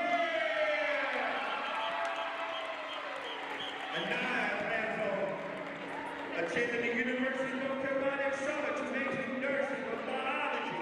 Anaya has been escorted by a mom, Ingrid Graham, and her daddy, Barry Carr, Sr. Please give it up for Anaya Conrad. And now, Miss Jada Terry. Jada plans on attending the university and majoring in mental health with future plans to become a counselor. She has been escorted by a mom, Dina Terry, and her dad, Chris Feathers. Please give it up for Jada Terry.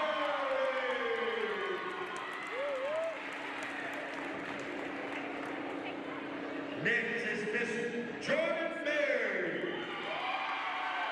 Jordan plans on attending ECU and majoring in athletic training. She has been escorted tonight by her dad, John Mary, and her mom, Denise Mary.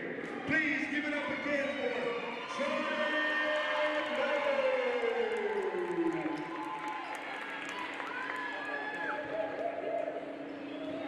Next is Miss Zoya McCoy.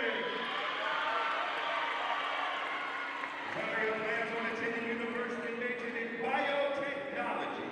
She's been escorted tonight by her mother, Rolanda McCoy, and her father, Andre McCoy. Please give it up for Zoya McCoy.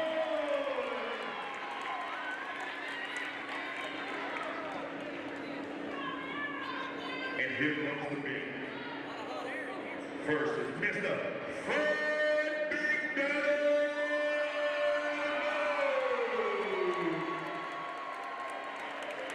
He paid me to say that. Fred plans to attend UTI for auto mechanics. He has been escorted tonight by his father, and his sister. Please give it up again for Fred Bud. Next is Mr. Markel Simmons. Markel plans on attending the University of North Carolina at Greensboro for majoring in biochemistry. He has been escorted tonight by his mother Jen and brother Maurice. Please give it up for Markel Simmons.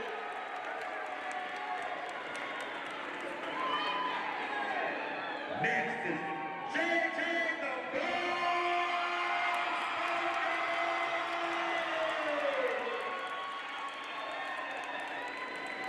JJ plans on attending UNC Pembroke to major in athletic training. He has been escorted tonight by his mom, Yolanda Faulkner, and dad, Jermaine Faulkner Sr.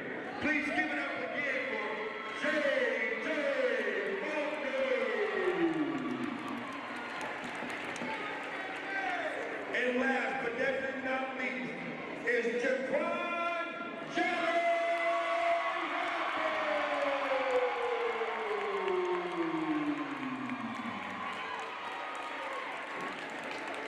Jaquan plans on attending UNC Pembroke and majoring in athletic training.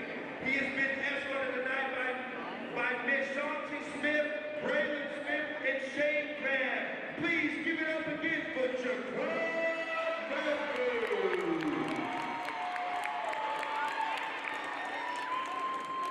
And again, on behalf of East Columbus staff, we are proud of each and every one of you.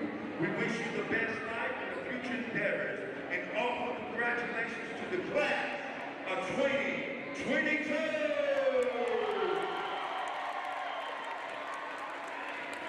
At this time, if you need to come down and take pictures, please do so. But again, give it up for class of 22 for the senior night.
Okay, we are back here.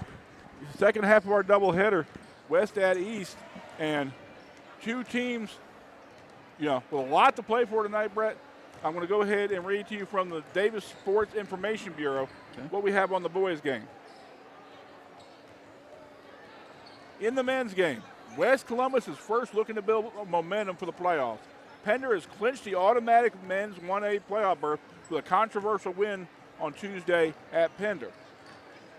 But West is number 10 in the RPI and will get into playoffs regardless and likely host a first-round game when the playoffs begin February 22nd.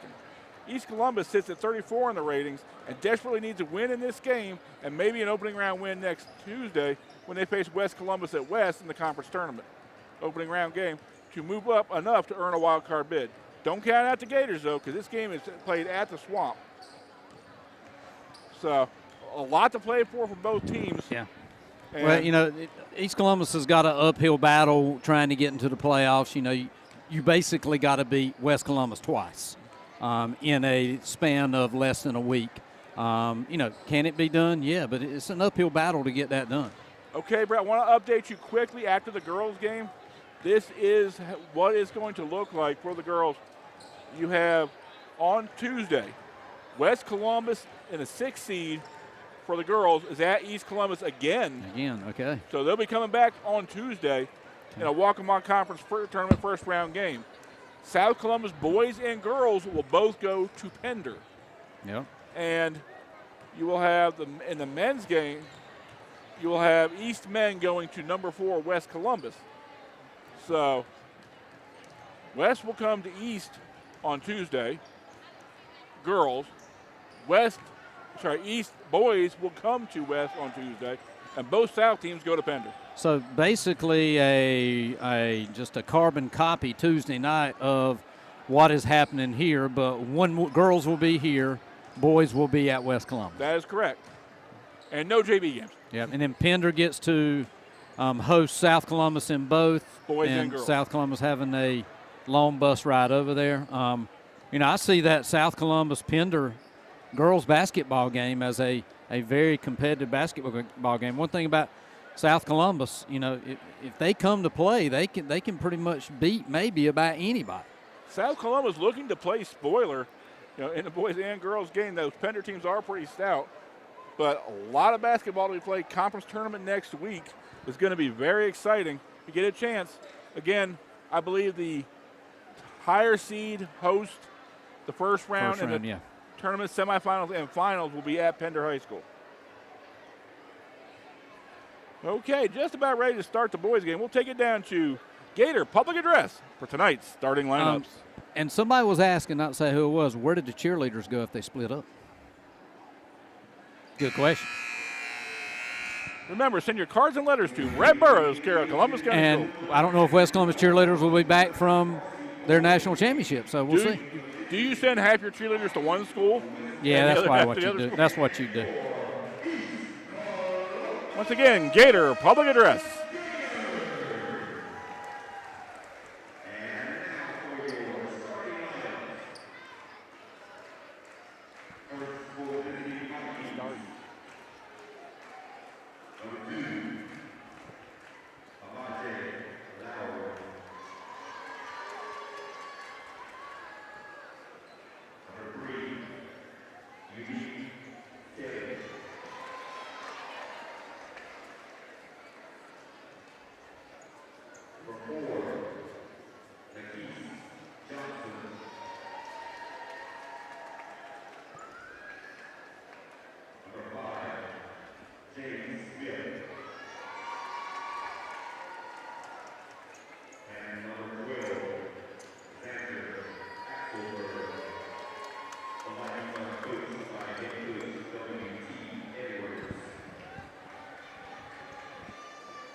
Okay, just before tip-off, Brett, two teams very athletic, very quick, and I think the danger in this game is what's fast, what's too fast, and what's out of control. Yeah, and you know I've seen these West Columbus a couple of times.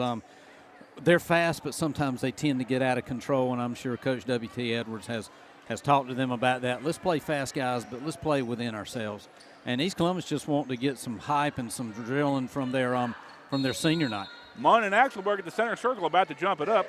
And we are underway as West Columbus with the basketball. Round the horn we go. Kicks it back up to the top of the key.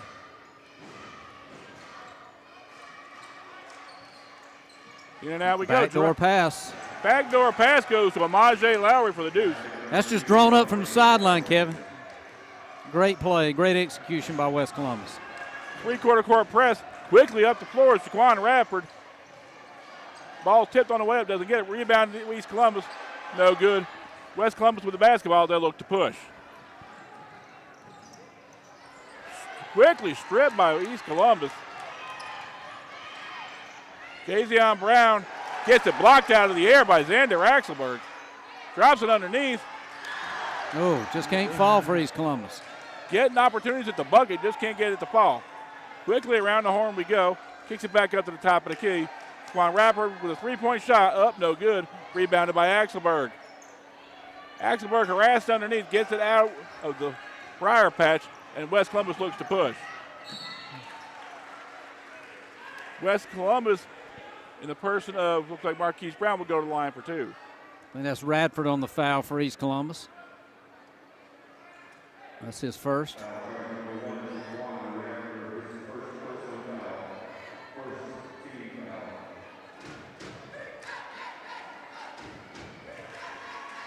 There's those free throws, Kevin, starting out pretty good for the Vikings. You know, they had a tough time against what other night? Last week I sent you this stat after the ball game, Brett.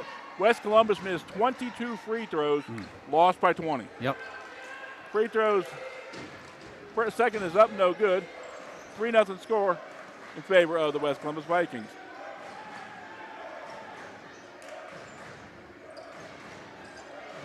Double clutches, throws up a wild jumper, no good. Pushed up the other direction. That's a Walton. Just a few too many steps by Marquise Brown. That's that out of Kelly. Control that we were talking about at the beginning, Kevin. Unique Kelly just one too many steps, and it'll go over to the East Columbus Gators. Three-quarter court pressure by the Vikings. Just gets it up the court. Down the horn we go. Radford with the basketball, kicks it back up to aggressive plays, tipped away by West Columbus. Slips and slides and gets the bucket is Amaje Lowry. Nice change of hands by Amaje Lowry to go to the left side. Dropped off underneath. Munn hacked in the act. He'll go to the line for two. East Columbus is looking to dish as they penetrate to the middle, and they're doing a good job in getting it to the open man. Just can't finish, but we'll see if 14 can put it in the hole. 24, actually. Is that 24? 34, maybe. 34. 44, Fred Munn. There we go. Munn. Mud, okay. His name is Munn. Okay, I can remember that. Munn's first up and just falls in. Gators on the scoreboard, down 5-1, 5:54 to go here in the first quarter. Markel Simmons checks out for the Gators.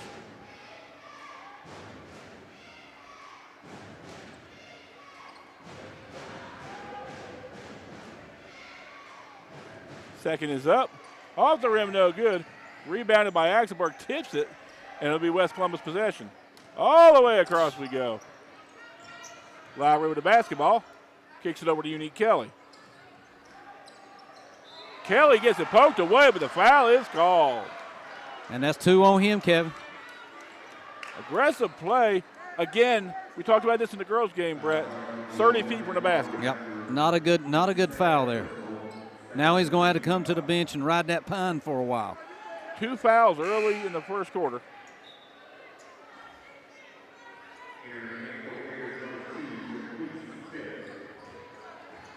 Entering the game for the Gators is number 2, Jaquez Smith. Underneath, somehow gets it up. The defense came, just a little dish there. Unique Kelly with the bucket. Wiggly back on the floor. Nice play. High in the sky and drops it down for the bucket. East Columbus taking advantage of that aggressive play by West Columbus and looking back door and getting 2 easy baskets off of that. Unique Kelly for 3, no good. Quickly back up the other way is East Columbus. Jaquez Smith just a little bit out of control, dribbles it off his foot, and it'll go over to East. Unique West. Kelly thought that ball was down because after he shot, he ran back behind half court. As the coach, you tell him, follow your shot. You know where it's going. 5:03 to go here in the first. West up 7-3 on East. Quick stop, pop, and no good. Rebounded by West Columbus again. West Columbus very active on the boards, but in the passing lanes is East Columbus. And away we go. And one. Hacked in the act by Axelberg. Number 10, Bobby Barsh looks like he'll go to the line for 2. Right now you can see the adrenaline pumping for East Columbus. Senior night stuff carrying over to this because looks like right now East Columbus is wanting it a little bit more than West Columbus is. Correction, as J.J. Faulkner to the line for 2. 50-50 balls are going to East Columbus. Faulkner first up, no good. Checking in for West Columbus is number 23, Cameron Eady. Faulkner chose the line for the second.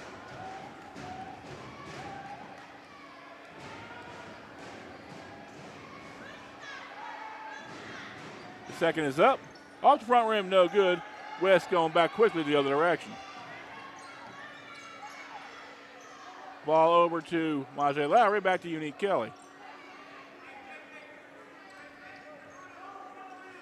West continues quickly running the offense. Back up to the top of the key.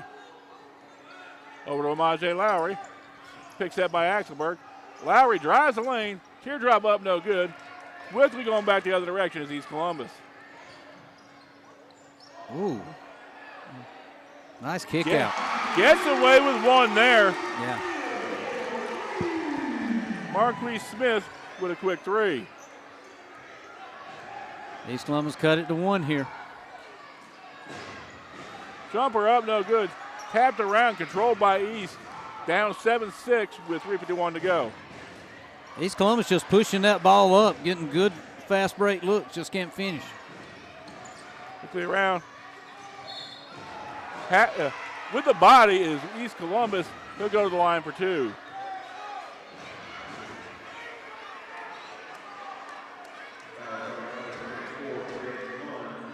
Munn's first, team third.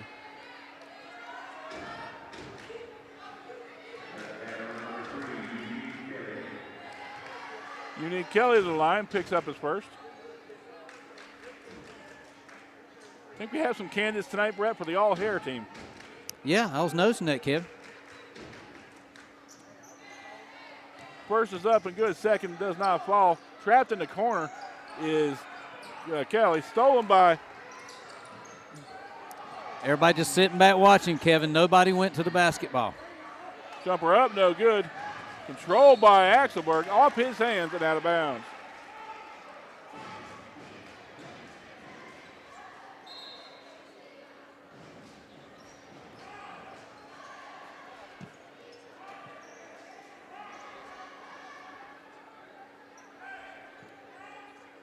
Little problem there on the floor. I think the shoelace. See, Brett and I do like the all-hair team because mostly we have no hair. Yeah, well, I still got mine. I don't know about you. Mine's just turning gray. Faulkner's jumper up, no good. Once again, he gets his own rebound, kicks the ball out to Munn, around to the outside, tries to get it back to Munn, tips it out of bounds, and it'll go over to West Columbus. As of right now, East Columbus is dominating the boards here early. See if that trend will continue. 3:09 to go here in the first. 8-6 our score in favor of the West Columbus Vikings.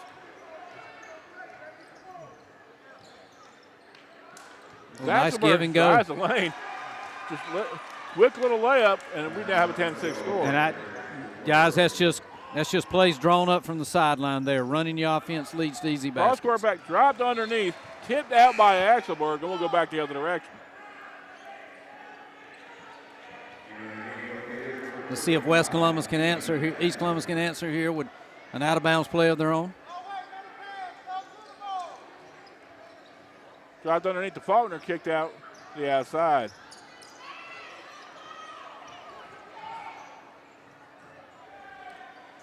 Around to Radford, who's back in with those 2 fouls. Over to number 0, Jazion Brown. Brown back to Radford. Around to Faulkner. Tries to get around the corner, cannot. Nice Drops backdoor. Backdoor underneath and Nice in. play. Some good basketball by East Columbus there. Jazion Brown, the recipient of a gift pass underneath, and gets a quick bucket, and then we get a 10-8 score. Patient on that end of the court leads to 2. Unique Kelly with the basketball, drives the lane, up and good. 12-8 our score, just under 2 minutes to go here in the first quarter. Faulkner drops to the underneath. Axelberg with a block and the rebound.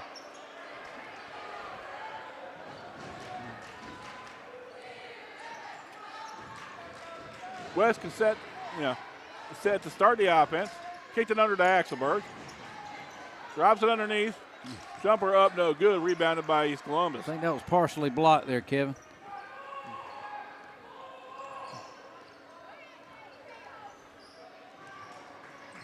Tipped away, recovered by East.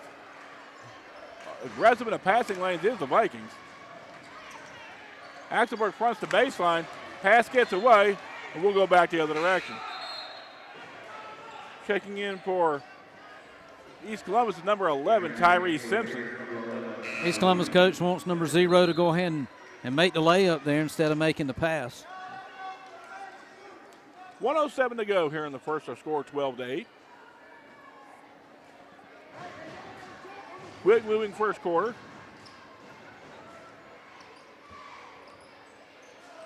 East Columbus in a matchup man. Unique Kelly with the basketball. Looks to drive the lane. Ooh. Tries to drop it to Axelberg. Just Yeah. a bit out of his reach, and we'll go back to East Columbus. Well, he tried to throw it to his feet, Kevin. Axelberg don't have hands on his feet. It's not a really good pass there. 1-2-2 by West Columbus. Cross court pass over to Jazion Brown.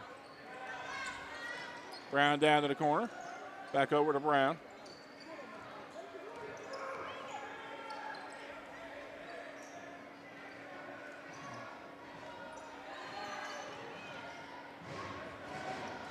Long range three, nope, no good.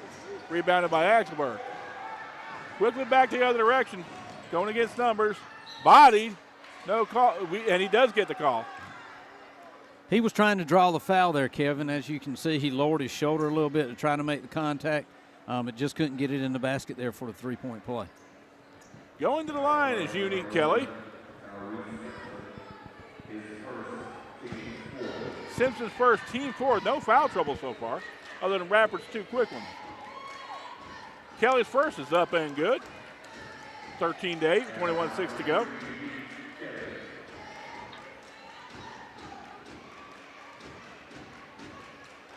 Kelly's second rims in and out, no good. Kelly with a quick hands gets blocked on the attempted shot, tipped out of bounds, and we'll go back to East Columbus. Both these teams very aggressive in the passing lanes tonight, Brett. Yeah, great. That's really good focus to the ball there. Came up with a steal, just couldn't put it down. East Columbus gets the ball back to try to cut the score to 3. It's got to be a walk or a. Got to be a walk. There we go. Or a jump ball call. Yep, it was jump ball. That was a jump ball. You see, got to be a walk or a jump ball there. Officials did a good job. 5.2 to go. Yeah, that's offensive foul there on number 38, slashing to the basket, ran right into the back of Axelberg. 38. 36, no, can't be 36, can't have a 6. 33. Big guy in the middle. I can't read it from here. 35. 35 with the rebound. That'd be Kanan Patrick. There we go. Yeah, you can't have a 36. You know why, Kevin? Because officials don't have 6 fingers on There one you hand. go. And I will tell you this much, but we're trying to do our best with with the names tonight. But if you look at those West Columbus jerseys, light blue Oh, yeah. with dark blue numbers. Yeah, I'm And, done calling those numbers. and I'm telling y'all, we're doing our best, but it's like going over to South Columbus football with the gray on the black. Kevin, let's go back old school. Who was the guy from East Columbus about 2-3 years ago that is just the all-star hair ever? What was his name? Do you remember? He's got to be Hall of Fame. We do need a Hair Club Hall of Fame. Yeah, we do. We do. Hair Club Hall of Fame. Now, you're going to have me looking this up tonight. Yeah. Just he's probably on a Head and Shoulders commercial right now. More than likely. Somewhere. Just Now- like Palomalo used to be back in the day. Brett and I are trying to talk Kelly Jones and the broadcasting crew into doing some baseball and softball. So unlike previous years where we were done at the end of basketball season, which would be tonight, we are looking to do some baseball and softball. So stay tuned, and we'll get that information out to you as quickly as we can. Maybe I can fit a couple in since I'm doing tennis. We'll see. Hey, spring sports starts next week, Kevin. You see tennis kicking up, baseball kicking up, softball kicking up, soccer kicking up, track kicking up. Another thing, Brett, as we begin quarter number 2, we got the mask that will be optional as of the 28th. Yep. Oh, nice steal by Steal off the inbound, up and good. number 1 Radford back into the game. 2 fouls early, but he does get a quick bucket to start the game, start the second quarter, and our score is now 13-10. Nice Rob's backdoor layup, up, play. no good. Gets his own rebound, up and good. He goes to the line for a 3-point play. Is that on number 1, Kevin?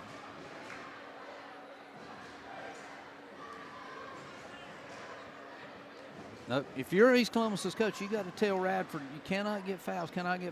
And if you're West Columbus as a coach, you're saying try to get number 1 to foul you. Team 6 foul by East Columbus.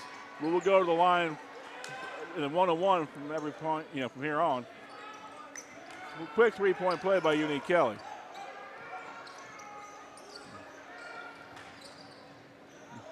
Quickly back up. Thinks twice about going to the hole, and we'll start the offense back at the top of the key. Radford dribbling around, not making any progress toward the basket. He has to kick it back and up to the top, and Jazion Brown. Over to Juan Radford once again. Tries to turn the corner, does not get it. We turn the corner. Body, not called, does get the bucket. East Columbus got very fortunate there. Unique Kelly with a bucket, and now we have an 18-10 score. Hop not called on the rebound. East Columbus looking to extend this to a 10-point lead.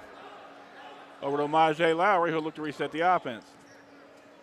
Coach Edwards making a call from the sidelines. Round Nice we go. play.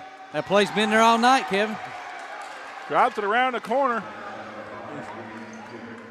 And number 5, James Smith, the recipient of a gift bucket. 20-10 our score, 6:19 to go here in the first half. West Columbus pouring on the D. Yeah, number 1 just out of control here for East Columbus and having a lot of turnovers. West Columbus.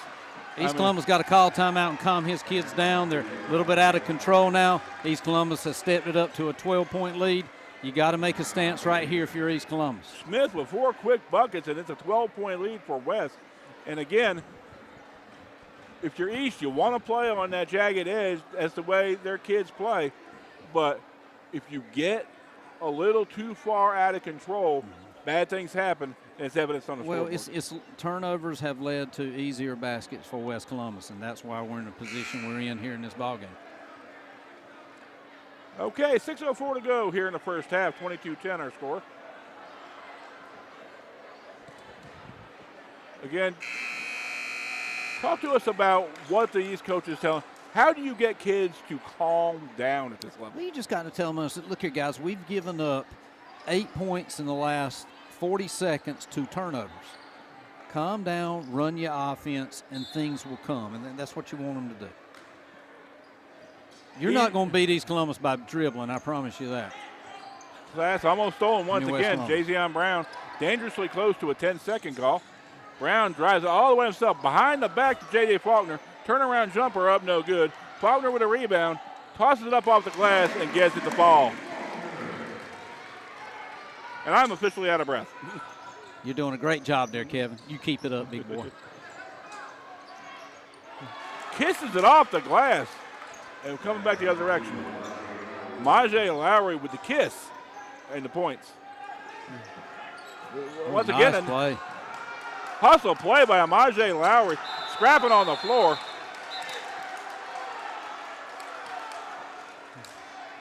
Radford trying to get the call. East Columbus playing really good full court defense there. They're going to back up a little bit into looks like a half court trap. West in those passing lanes, just ball hawking right now and cherry picking. Back and forth we go. 3-point play by Jazion Brown. 24-23, Okay, scoreboard's going crazy. 9-point lead. Get your glasses on, Kevin. The score was going backward there for a second. All of a sudden, it was 22 points on there. Underneath we go. And that same play working for West Columbus. It is. And Coach W.T. Edwards is going to run that play until East Columbus can stop it, and they've showed that they cannot stop that play. How exactly is that play working, Brett? Well, what you're doing, you're looking for backdoor cuts because East Columbus is overplaying you. Backdoor cuts and then just a sweeping, a screen for the screener is coming off the edge and going right down the side of the free throw line there. First one is up and good. It's a lot of movement without the ball that's causing that.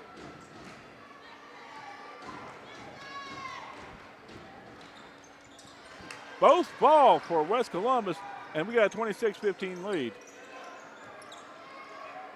Once again, three-quarter court pressure by West Columbus. Radford gets it over to corner. Quick ball moving by East. 3 up, no good. Rebounded by West Columbus. Lowry with the basketball. Lowry quick to the lane. Almost gets his pocket picked. Around we go to the outside. Bank 3. Did he call it? Did he call it? Nobody ever knows. Nice shot, though. He may not have called it, but the bank certainly answered. Once again, ball hawking defense by West Columbus, and that trap is giving East fits. Yes, it is.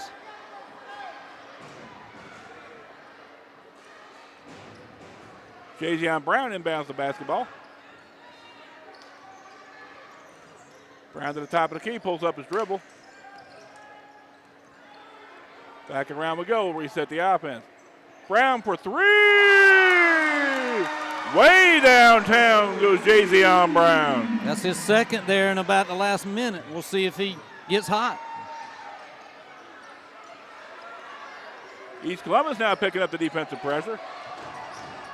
Drops it off to Axelberg, kicks it back out to Lowry. Drop it off to number 5, James Smith. No, we're good. Rebounded by Axelberg. Drops it off to Smith for the deuce. That's just good ball movement, Kevin. It's hard to defend ball movement. Easy to defend somebody trying to dribble through. Hard to defend ball movement. Quickly driving the lane. Tapped out of the lane, no good. Radford looks to thought about a 3. Decides to drive the lane instead. Gets the pass tipped out of the air. And it'll still be East Columbus basketball. All the way around we go. Tapped away from Radford, stolen by West Columbus.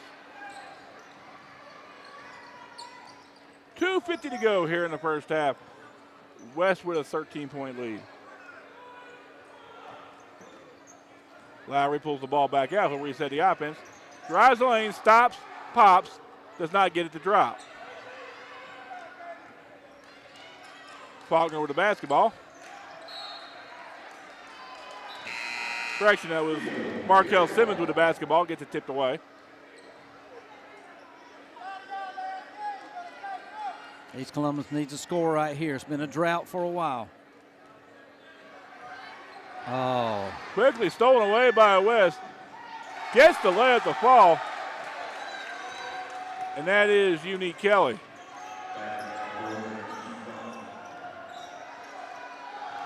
Quick hands once Another again. turnover by Radford. Steals it out of the air. He does not get the ball. Going back the other direction quickly as East Columbus drops it off for Faulkner. Up and good. 2 minutes to go here in the first half. 33-20 your score. East Columbus needs a stop right here. East Columbus would love to get it below 10 before halftime. Lowry with the basketball, drives the lane, almost gets his pocket picked, does not get it to fall. Ball stolen away by East, taken back by West, and we'll start it over. Long range three is up, no good. Rebound is up and good. Never Heads up came playing down the with it. backside by Amaje Lowry.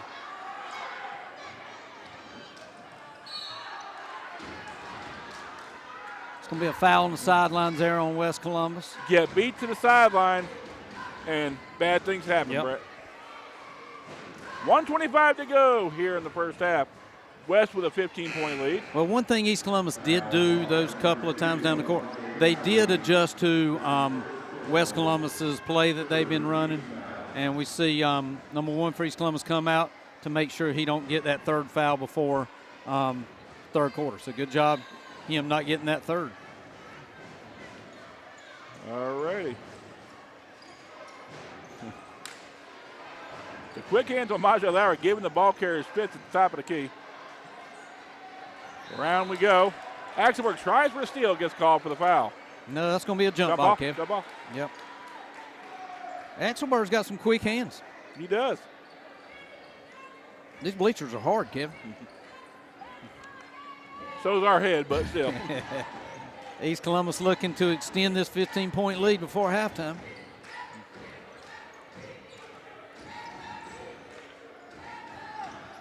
West Columbus content to take the air out of the ball, up 15. Over to Unique Kelly. Kelly tries to drive the lane. Has to rethink his position.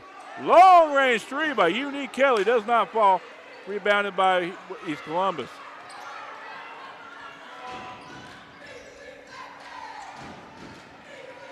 Dropping it off underneath. Gets fouled in the act, and they'll go to the line. East Columbus looks like they're trying to get the ball to the bottom baseline corner and look for slashers coming to the middle. They're getting it there. They just can't find the shot. They go to the line for two here. J.J. Faulkner goes to the line for two, 36.7 to go here in the first half. First one up, no good.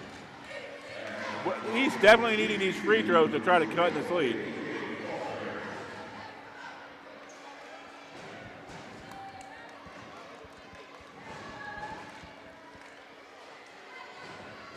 Second one is up. Rims in and out, no good. Rebounded by West Columbus. 35 seconds to go here in the first half. If you're West Columbus, you probably want to hold it for the last shot here. Looks like they're going to do that.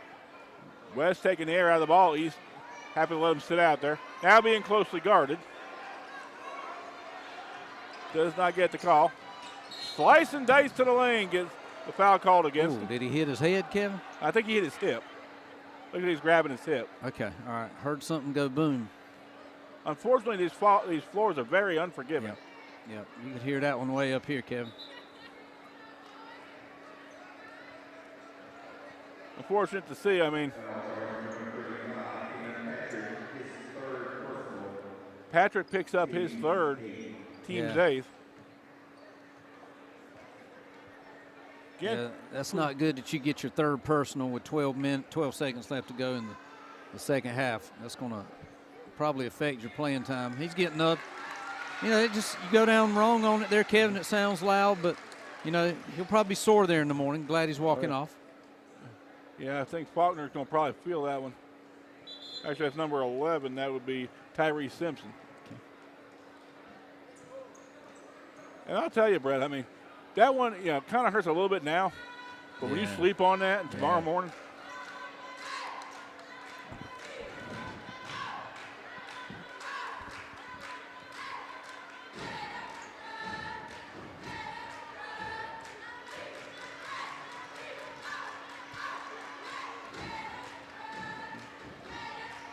first is up and good. Free throw shooting for West Columbus seems to be a little bit better tonight. Had a talk with WT Edwards. He and I were texting back and forth this afternoon, and he said, "Do you think we worked on free throws this week?" Up and good. 17-point lead, 12.5 to go here in the first half. I'm surprised they don't have pressure on the ball bringing it up. 17-point lead. I can consent to just kind of work out the first half. One. Long range three. And Does fouled not him. get the fall, but a 3-point fouled foul him. by Amajay Lowry, who turns around in disbelief.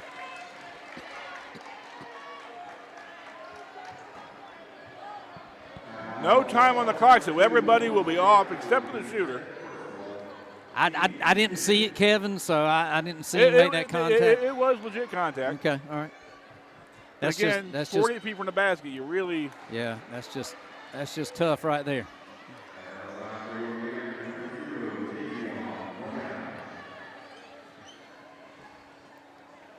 You need to convert here if you're East Columbus, get it to 15 points. missing the first two. And these are opportunities. We talked about this last week with West Columbus against Whiteville.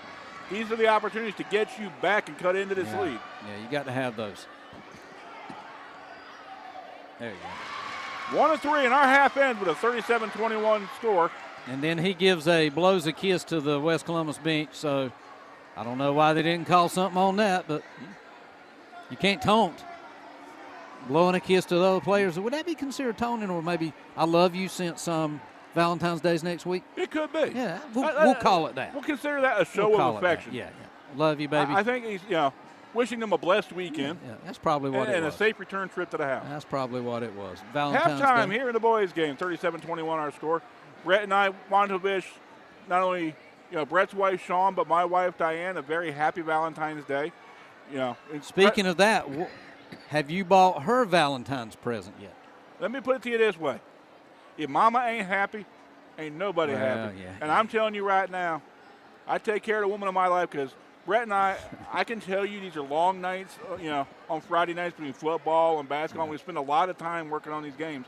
And we have really patient, really understanding wives who allow us to do the things that we do. My daughters are excited. They have a tea party tomorrow morning.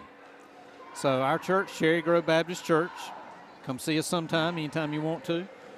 They're having a tea party for the young girls at the church, and they're dressing up in their hats and their gloves, and they're going to go have some tea tomorrow.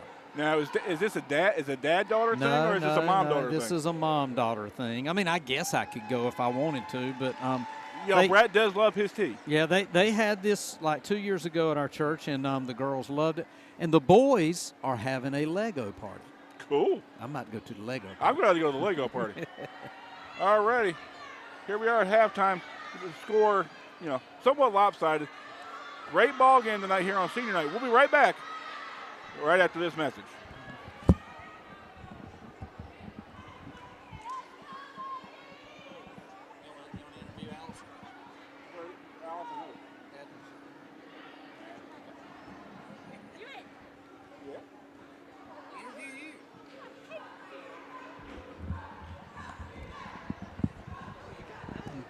Okay, once again, we are here at halftime. I'm here with Connie Falk, broadcasting teacher extraordinaire from CCCA. Ms. Falk, I've been blessed to work with you for a couple of years now. Talk to us about the great things that go on at CCCA, and we are starting our recruiting drive here for the spring. And talk to us a little bit about why a student should come to CCCA. Well, I think it all depends on what they want to do, later after high school a little bit too. We have a lot of students that really need to get that associates so they can go ahead and get certifications to go ahead and work their trade jobs that they want. We have a lot of kids that are in masonry, welding. We have students that once they reach like 18, they can start doing the nursing program. And then for us, we have students that get certifications, being a television operator. They can get internships with news stations and everything. I mean, there's so many different opportunities that are a little bit different than that traditional high school. Speaking of which, I do believe you had one of your broadcasting students recently receive a certification. I did, Janaya. So she, in her third semester with me, took advanced studies and was able to take the certification test that's done by the Society of Broadcasting Engineers. So she is certified to be a television operator for 5 years. Outstanding, and these kids getting real-world experience doing these ball games. I mean, Absolutely. the highlights you see on Friday nights on the news stations come directly from our students. Oh, yeah, and the kids love it. Like, on Monday, we'll look at it. We celebrate it. I mean, it's a big deal, not only for our kids because they did the behind the scenes, but for the county schools, too. Like, who wouldn't want to see their face on TV on the news, even making that final winning shot. Like, we love it. So we're supportive of all the teams, including, like, ourselves as a team. Absolutely. I love working with you guys. Having the opportunity, it's CTE month, I do believe. It is. And it's also Skills USA Week. It is Skills USA Week. We're so excited. We're doing all kinds of tests right now, kind of like competitions. I had a student today was able to put a tripod camera up perfect in 50 seconds, and that is like the fastest we've ever had it. So now I'm trying to hope she'll go to 30 seconds. Excellent. Now, I'm going to go ahead and do a quick commercial for you. You are also the yearbook advisor at CCCA, yes. and I saw the ad. I went ahead and put it on the Facebook today Awesome. to sell ads, not only senior ads. Yes, and any companies, if there's like anybody that has a business and they want to be featured in our yearbook, we would love that. Your senior ads, we would love to put your students up there. We'll design it. All you have to do is pay. We'll handle the rest. To do that, get a hold of either Connie Falk at CCCA or Robin Gore. Yes. Just call the front office, and then we'll take care of you and make sure you Absolutely. get definitely hooked up. And yearbooks are only $45 right now, and they'll go up higher. I remember thinking it was a lot to pay $25 for my yearbook, and those things are. They're different now. I mean, we have an amazing theme this year. We are going to reveal our theme during our Spirit Week that we're going to have in the spring. So it's a big secret at the moment, so I can't tell. Hard to believe spring right around the corner. I know. It's it was crazy. actually gorgeous today. I know. I'm kind of needing the summer. I'm cold. Talk to us a little bit about what this experience, the game day experience, is like for your broadcasting students. It's a different kind of hype. So I know how it is in sports. You get hyped up. It's a big game day. It's kind of like that for us, too. All the kids, they're excited about their roles, being camera operators, even directing. They love doing that kind of stuff. We're excited just as much as a team. And our whole Friday's changed. And it is death-defying. If you look here at the crow's nest, climbing up some of these. I know. I could not do it. My knees would give out. So these kids are very brave, and I'm very proud of them. I think that they have done a great job. For most of these kids, this is their first basketball game ever. Even some of them have never attended a game. And they have done so well, and I'm very proud. And we have a really awesome guy named Miles interning with us from UNCP, and he's doing a fabulous job directing. So we're having a great time. And I got to tell you, I was talking with Jonathan Williams this morning, and he just couldn't say enough about this experience, not only for our kids on the broadcasting end, but what a great service it is to be able to showcase our student athletes and our students in different productions. And I think that's where it starts. It starts with the community, and I think once we make that relationship with our community, we can just get better from here. And that's what I'm hoping for the broadcasting team. I want us to help the community out. I want us to just get bigger and bigger and better. Now, I work at CCCA as a teacher, and I obviously am showcasing your program tonight. But talk to us a little bit about the other CTE programs. There's a lot of awesome ones. Can't even talk today. So we have culinary, and culinary is amazing. They learn like knife skills. They go through serve safe, and they just do such amazing work. The only problem is they're not bringing me snacks, and I'm having a huge issue with that. It is Valentine's Day, and I haven't seen any cookies from Chef. I'm a little concerned about that. I know. Well, they're pretty busy right now. And then the masonry team, they have a whole shop. And I went in there the other day, and they were just going at it with the mortar and brick making, and I think they were like building kind of like a door to a house. It was gorgeous. And metals, they have their own huge machinery that I don't really dare to go in there because I know I'm going to lose a hand. So these students are getting amazing stuff, and they are talented. They make all kinds of stuff, and they get to go home feeling really good about the skills they learn because now they're able to go out into the industry and showcase that, hey, we have the experience. And they're to do coming this. in entry level with skills that people off the street just don't have. Absolutely. Like Janiyah, I mean, I believe she is 15 and now she's certified to be a television operator. So until she's 20 and she renews, she's golden. And having said that, these kids come to CCCA. Again, a commercial for us. We take students at all ends. It's not just the A+ honor roll, honor society. We take kids at all levels and really work with them. If you want the hands-on experience, I'm sure you'll agree with this. Yes. This is the school for you. If you want teachers and staff who will get involved with your kid, smaller numbers, and really. We're going to know everything about your kid, and we're going to tell you, too. And the cool thing is our application is live as well. So anybody can go on our Facebook. We have it like a Google Doc, so it's easy, it's accessible.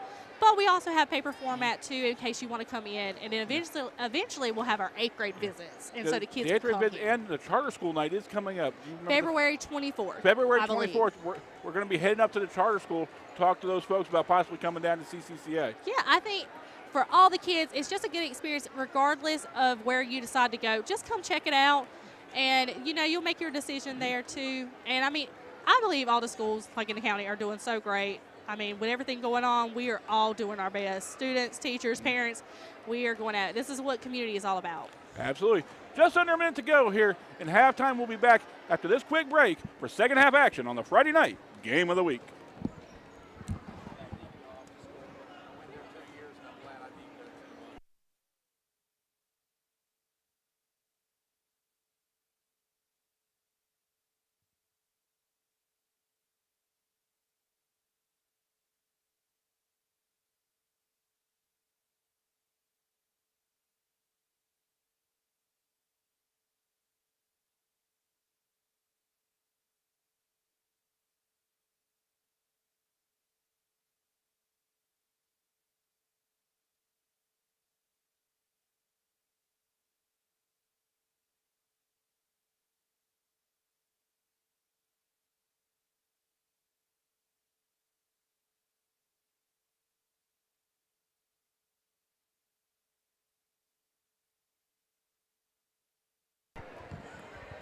Back to second half action, a 37-21 score, Brett.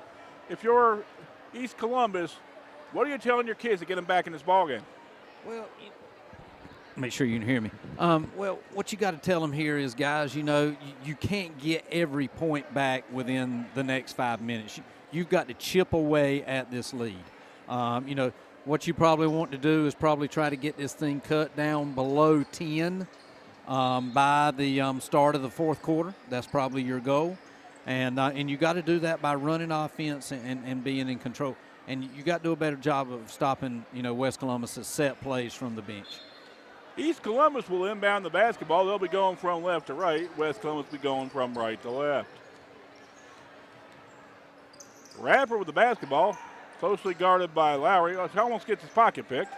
Kicks it out. Long range three, up and off the rim, no good. Rebounded by Faulkner. Underneath, hacked in the act. He'll go to the line for two. It's like a lot of West Columbus kids right there were just sitting back watching the rebound, not going forward. I don't know if they're ready to play or what, but I'm sure Coach Edwards is Tell going us how you teach rebounding, Brett. I teach rebounding as soon as the ball goes up, find the man and block him out and put body on him. Find somebody. And I use the wrap where you put your arms back and wrap, but they say you're not supposed to do that, but they never call it. Faulkner blocked out of the sky by Axelberg. Almost drives it home. Tipped out. No foul called. Quickly over to Radford up the other end. Axelberg tries to pick his pocket. Does not. Radford's jumper up. No good. Rebounded by West Columbus.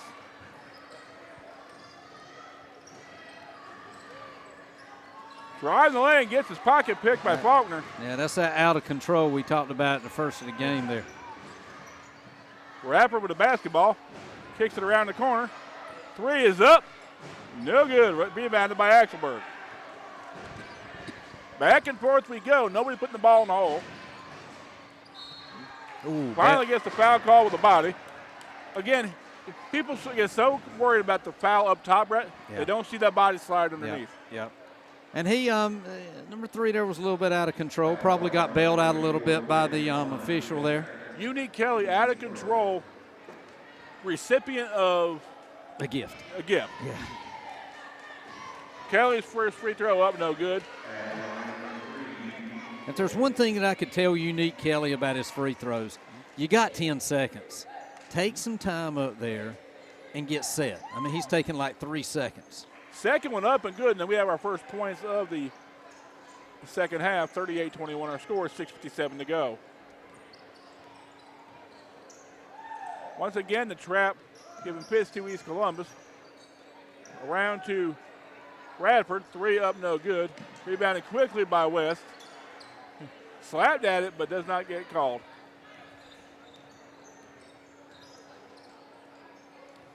Ball around to Unique Kelly. Kicked into Axelberg.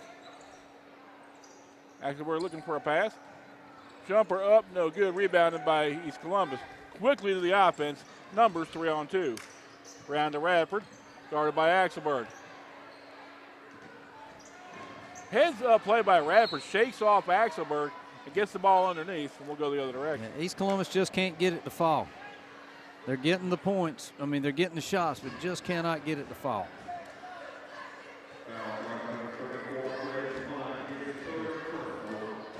Munn's third personal, second team foul. I think that's 2 players with 3 fouls. 2 with 3, yes.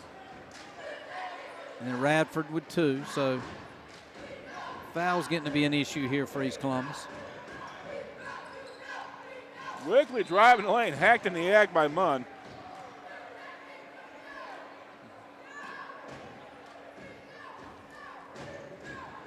And that'll be Unique Kelly on the line for 2. Again, West Columbus noticing East in foul trouble, turning up the intensity, going straight to the hole. Yep.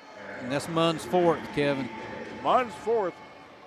He's going to have to come out for a little while. Number 50 coming in. Yeah, Kelly's first falls. Durian Sultan checking in for East Columbus, but they're going to miss Munn's big presence underneath. Yeah. That's going to hurt them rebounding big time. Sultan, we've seen him before, a good shooter. You know, can be a liability on the defensive end, but he is deadly once he gets the opportunity. Second one falls.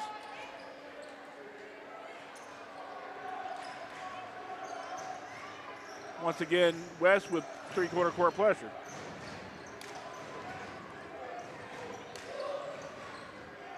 Radford around and around, takes it all by himself, drops it off to Sultan. Sultan tries to muscle one up, passes over to Faulkner, almost kicked out of bounds. Stepped on the sideline, and they'll go back to East. East just struggling with pressure tonight, Brett. Yeah, they just can't find the rhythm here, Kevin. West Columbus is disrupting everything that East Columbus is trying to do. Jay-Z Brown with the basketball. Kicks all the way to Sultan. Sultan off the dribble. Takes Axelberg, drops it off underneath the Faulkner. See, does not get it to fall. Can't get it to fall, Kevin. They're getting the shots. Sometimes there's just a lid on the rim. Driving the lane, does not get it to fall. Picks up at the rebound, and we'll go back for 2.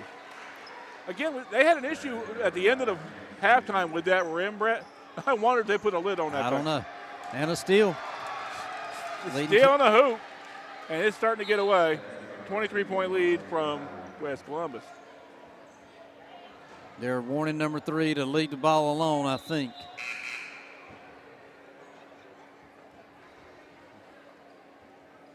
Again, next time, there will be a delay of game penalty.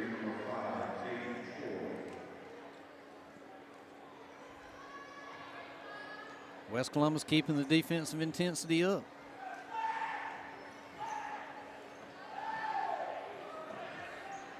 Quickly up the floor, Radford looks at the 3, gives it up, drives the hole, drops the raindrop, does not get it to fall. Again, good looks, but just nothing there for him. Kelly drives the lane, pulls it back out, gets it over to Ramaje Lowry. Lowry's thinking about it, drives the lane, nice drops pass. it off underneath for the quick bucket. You know, Kevin, West Columbus is playing a really good ball game. Now, look for them to make a run in this conference tournament. I don't know about the behind-the-back pass there, but not in traffic. Both teams getting a little bit sloppy at this point, dropping it off. Foul called. He'll go to the line for 2. 46-21 our score, 4:11 to go here in the third quarter. And both teams getting a little wide open, a little sloppy.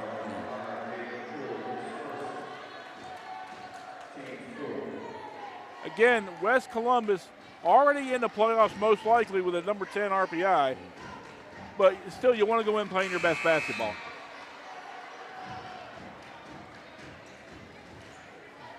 Axelberg goes to the bench, gets a much needed rest. It's like East Columbus going to call a timeout. And they, West Columbus extended its lead to what, 26, Kevin? Yep. Unfortunately, if you're East Columbus, you just have no answers for the West Columbus pressure right now.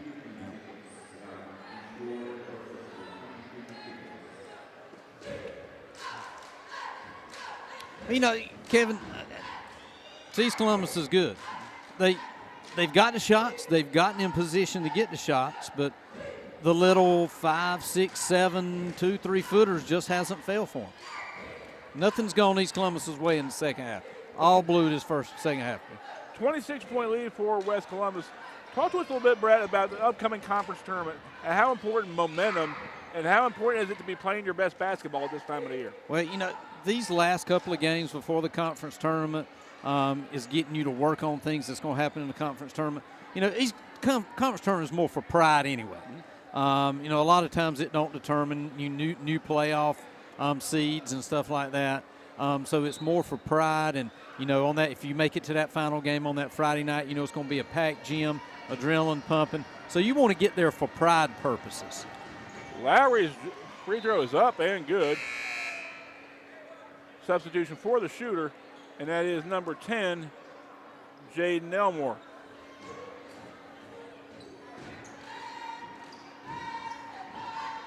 Men's basketball halftime, Trask 34, Pender 25. Radford brings the ball up, pulls it back out. Round to Jazion Brown.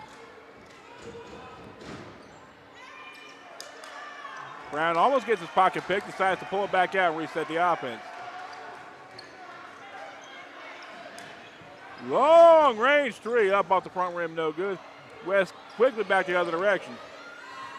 Gets it out of traffic. Up and good. And that is Amaje Lowry with the quick deuce. Just going all right for the blue out here. Thrown on the sideline. It'll go back the other direction in favor of West. 3:30 to go here in the third. 29-point lead for the Vikings.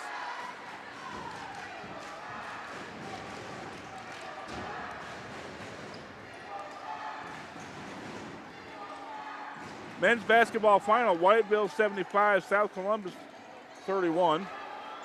I do believe Whiteville won the girls game. I've got the score here. Quickly, once again, West is pouring it on at this point. Yeah, East Columbus is just couldn't get things to fall here in the second half, and it's just sort of drained the air out of their balloon. The girls basketball final, Whiteville 63, South Columbus 23. Those were over quick then.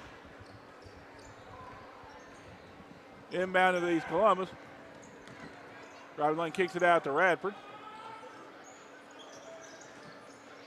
Gets his pocket pick. We go back the other direction.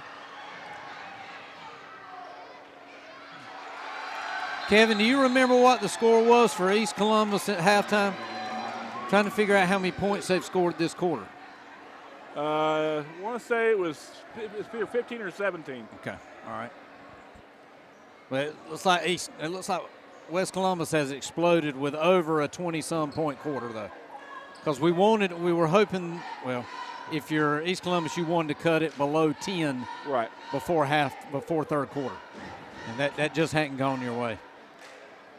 33 points. 2:41 to go here in the third, and the air just taken out of the East Columbus bubble right now. If you're East, how do you keep yourself mentally in this without getting frustrated?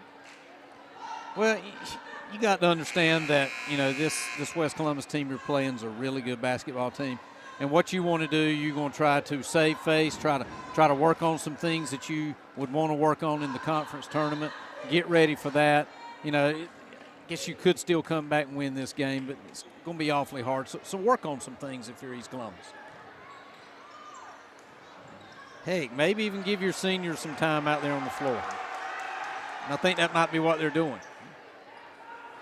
East Columbus with the ball at the top of the key. Kazion Brown with the basketball. Thinking about it, decides to drive the lane. Turnaround jumper up, no good. Rebounded by West Columbus.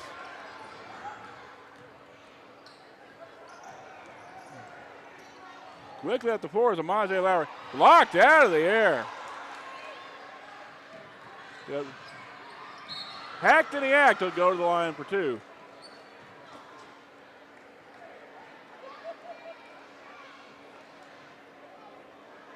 Again, small victories if you're East Columbus, just trying to get it to go back the other direction.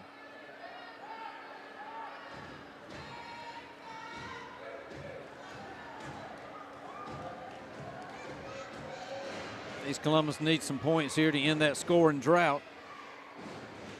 Still can't get it to fall. I think it's got to do something with that net at halftime. I think it does. Kazion Brown to the line, shooting two for the Gators. There we go. Brown's bucket is up and good. It's like the net's broken on this end. You see it? There's a big old hole in this side. Number 11. Three up, no good. Rebounded by West Columbus. Jumper blocked out of the air. East Columbus with possession. They'll look to push. It looks like you're basically seeing the two JV teams play right now, Kevin. Long range three up, no good off the front rim. Franklin just told me it's a 17-1 run for West Columbus. So 17 unanswered points until that free throw. Not a lot of contact. The officials letting them play. We are getting awfully close, Brett, to a running clock. Yeah, it's gotten out of hand just like the girls' game got out of hand on the other end. The boys' game is the same exact way. Maje Lowry foul. Intentional foul. They call the intentional foul, and I think it's because he threw the hip. Yeah, I don't necessarily know in that situation if that was an intentional foul. Maybe, I don't know if it's as much intentional as flagrant. Yeah. Maybe potentially dangerous. If he goes for the hack, he probably, it's a regular foul. When you throw that hip. Yeah. Again, not. I don't think he had anything malicious by it, but again, before it gets potentially dangerous. Yeah. Lowry misses both free throws, but it will be West Columbus possession.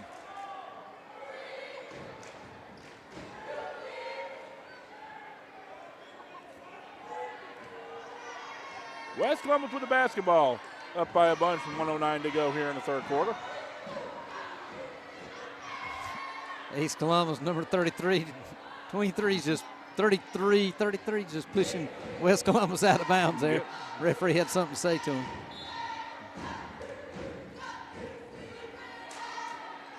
Quickly inbound to West Columbus. Long three up and off the rim, no good. Going back the other direction. Again, getting a little sloppy. Both teams just trying to reach. Kids trying to get any chance they get to get in the score column tonight. Yeah, you're pretty much, like I said earlier, seeing, the two JV teams pretty much playing, or would have been JV teams, giving an opportunity for both of these teams to get some players in that wouldn't normally play.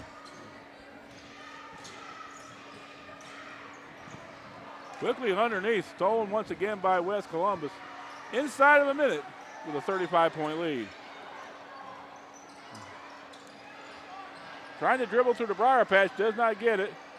Somehow gets it back to the top of the key, and West Columbus will want to settle things down.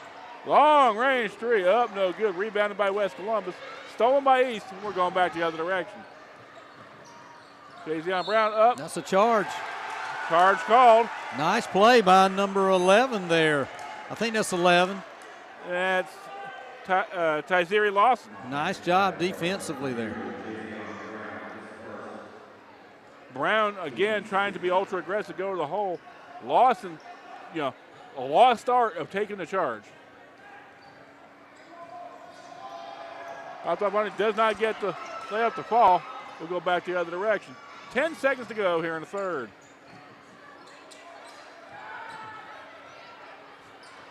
Gets his pocket picked. Will he 3 get it seconds off, to go. Kevin? Will he get it off? Long three. Just almost fell and does not. The nets are about wore out over here at East Columbus. So I see this one hanging over here, and this one's hanging on this side. So, you know, I guess is it going to be the last game here? No, there's one more here. Yeah, there's one more girls game on Tuesday. 35-point lead for West Columbus. The issue not in doubt, Brett. Talk to us about now, you know, quick turnaround. You're playing, the girls are playing here, the boys are playing there. How do you get such a quick turnaround to get your head around playing the same team again on Tuesday? Well, I mean, if you're a good coach, you go to the film and look at some things they did that actually hurt you.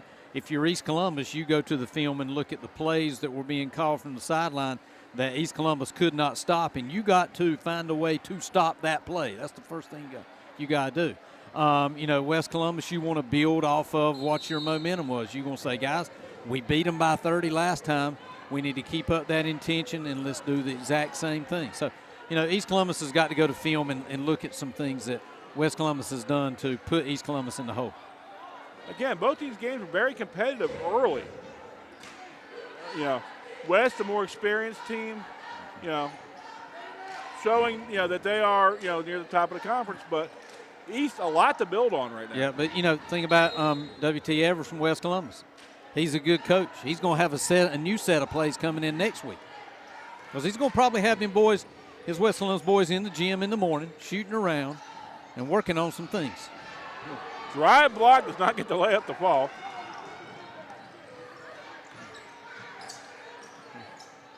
Rapper back with the basketball.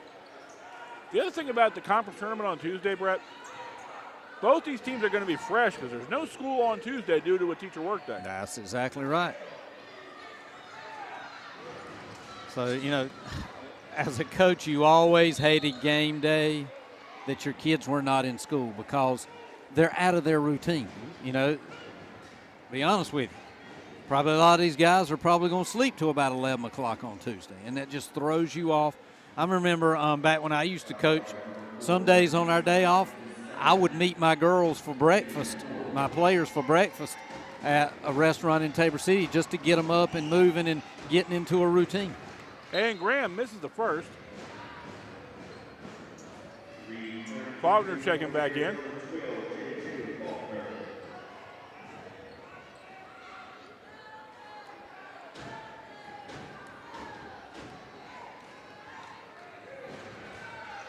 Faulkner's second does not fall. Rebounded by East.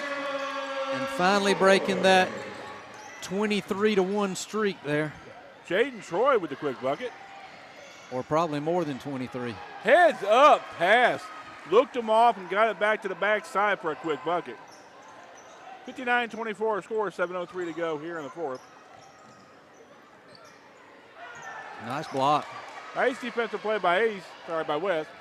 Go back the other direction. Stock, quick jump, does not get it to fall.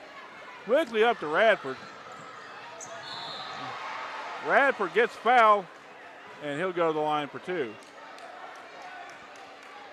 That's a good play right there. You know, good foul, keeping him from making the easy two. Now going to make him earn it from the free throw line. Axelberg doing a good job there. Yeah, Axelberg with a heads-up foul, and not a malicious foul. No, makes the everything was contact, clean there. Didn't pull the arm. You know, saw that Clemson Duke game, and you know, you got to be careful with some of these things. Yeah. Radford's first fall, and it's not 59-25.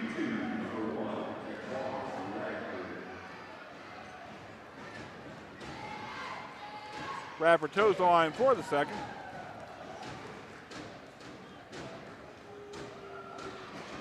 Second fall, then it's 59-26. What do you need for running clock? 40. 33-point lead. Still no running clock with 6:43 to go here in the fourth.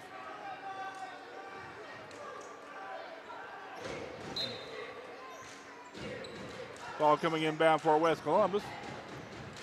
Quickly up the sideline. Changes direction as Unique Kelly.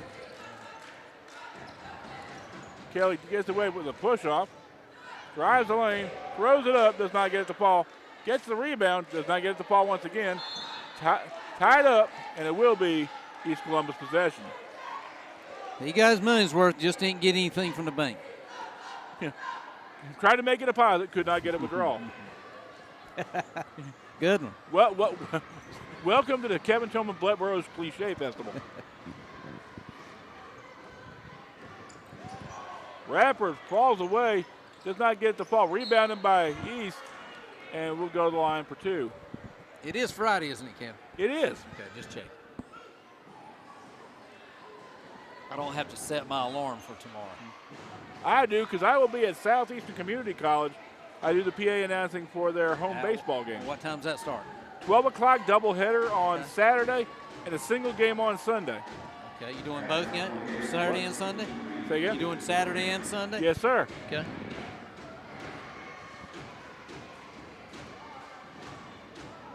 In and out and back in we go when he gets it to fall. I'm ashamed to say it, Kevin, but I have never been to a Southeastern Community College baseball game. I'm ashamed to say that because I should. If you get a chance, come on out and support the great folks at Southeastern Community College Rams. You know, good baseball at a cheap price, and just start wishing it's spring. Yeah, because baseball and softball's right around the corner. You know, like I said earlier, spring sports start. Give us a little next preview of Monday. South Columbus tennis, Barrett. Well, we start boys tennis this year. I got all returning starters except for one. We're probably going to have about 7 or 8 kids on the team. The only negative we've got this year is that Pender and Trask do not field a tennis team, so that cuts back on the number of games and matches that we do play. So it's basically between Whiteville, South Columbus, East Columbus, and West Columbus on who's going to win the conference championship. And trying to get out-of-conference matches is tough, too. Some of the Bladen County teams say they're not fielding a team. Some of the Robinson County teams saying the same thing. West Brunswick don't know if they're going to field a team. So, you know, it's sort of unexplored territory in the boys' tennis. But girls' tennis still rocking and rolling. But boys is a little bit tougher. I don't know. Radford around the world gets the bucket to fall. Wow. Radford Skies gets the steal. Aiden Griffin with a quick bucket and a quick 29-point lead. It starts to shrink for West Columbus. And probably, you know, West Columbus lost their focus there just for a minute. East Columbus picked up the intensity, got a quick, like, 8-9 points there, and has made it a little bit more interesting. Now, wait a minute. Now for your 50-50 drawing. I didn't buy one, Kevin, so I can't win. Remember, you can't win if you don't play, folks. Yep. I wouldn't win if I was the only ticket in there. They'd say, I can't read it. We're going to just give it away. There you go. Again, a reminder, Brett, Monday, Valentine's Day, Tuesday, a teacher work day, no school for students, you know, on Tuesday, a chance to catch up on some rest. Not only that, but to have a nice romantic late night Valentine's Day. Yeah, there you go. Super Bowl this weekend, too. We hadn't mentioned that. Also, Puppy Bowl, one of my favorites. Okay, so who you pulling for in the Super Bowl, Kevin? The team that gets the most points. Okay. I'm going with Rams. My heart says I like to see like Cincinnati because they haven't been there in 30 years, but my head says the Rams just have way too much offense. I want Stafford to win a Super Bowl because he has suffered in his hometown, in his old Detroit for a long time, and he's finally got somewhere that he can show his ability, and I'm ready to see him put that ring on. That being true, I actually do have a relative, my wife's cousin. Her husband is one of the offensive assistant coaches for the Detroit Lions. Okay, awesome. It's actually Seth Ryan, Rob Ryan's son, and also Rex Ryan's nephew. Did you see where they were moving the Super Bowl to the Dallas Cowboys Stadium every year? Yeah, Because they say they don't want the Super Bowl ever to be played at a hometown. Thought about you when I saw that, but I didn't share it on Facebook with you. Wendell Duncan, please send your cards and letters to Brett Burrows, care of South Columbus High School.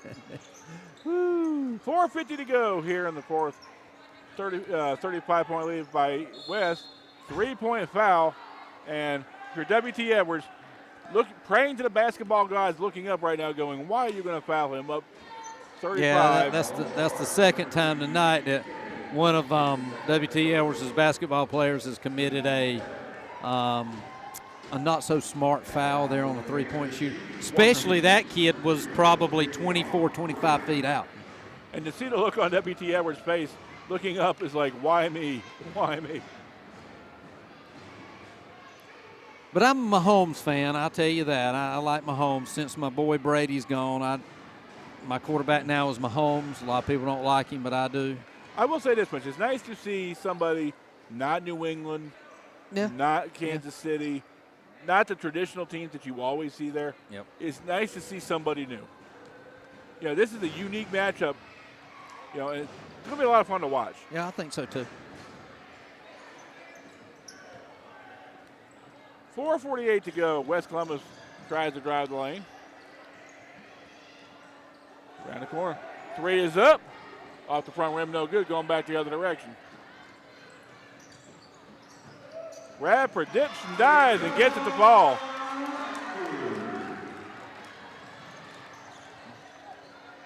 And back the other direction. Blocked out of there. Gets his own rebound. Fall away jumper, no good. West rebound, no good. Axelberg to the floor. Rolling around, does not get called for a walk. Over to Lowry. His three is up, no good. And that's Over the back. You know, what are you having for Super Bowl, Kevin? You got a party? You going to have food? What you going to do? Actually, I'm trying to work on my blood sugar. So if my doctor's out there listening, I'll be having a nice, nutritious snack, probably by a salad and a multivitamin. Well, things are hard at my house. We're having soda crackers and cheese whiz. Yeah, but like I said, but if my doctor's listening, I'm following my diet 100%. All right, sounds good. You're going to have some, what's that bean dip that they used to make? What's it? Hummus. I'll have me some hummus and chips. Oh, yeah, and I'll have some rice cakes, too. Just over 4 minutes to go, a 30-point lead. And unfortunately, with both teams in the bonus, it's going to be a free throw contest from here on in. Yes, probably going to be a long 4 minutes. I see some of the East Columbus faithfuls headed to the house. You know, they've cleared out in here a little bit. Had a good senior night, though, Kevin. Big crowd for senior night. Loud, raucous crowd. A lot of festivities over here. You know, it's nice to see, Brett, is the communities, now that we're starting to be on the backside of COVID, starting to come out and really support these young men and young women. Yep. I mean, crowds have been good for all our ball games this year. Three is up and good. Jaden Elmore with the three makes it a 33-point lead.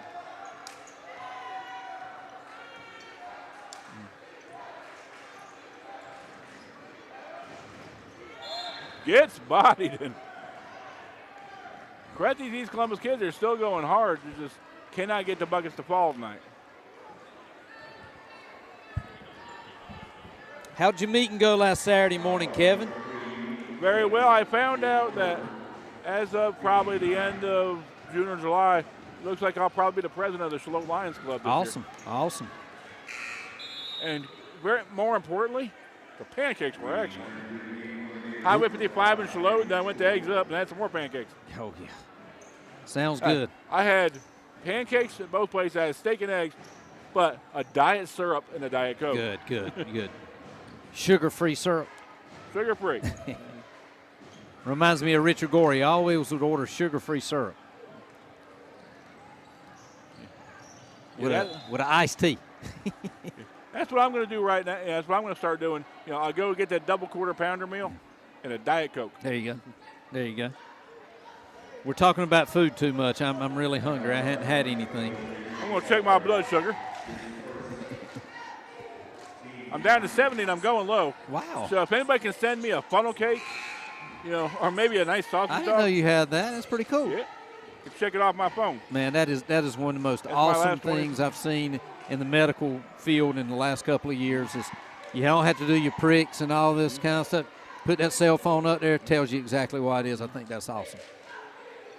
Got my A1C down. The 17th of December, I had a doctor's appointment with my primary care physician, my diabetes doctor.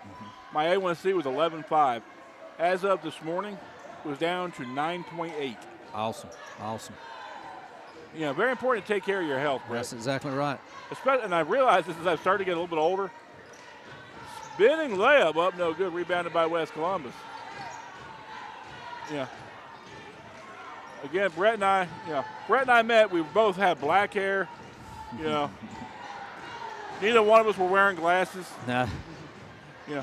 I've just been in the sun too long, and it's lightened my hair. I think that's what it is. Aha. Nice move. That's why you got to wear lotion, Brett. That was number 5 for West Columbus. Good turnaround jumper. Good That move to is, the basket. Naquise Johnson.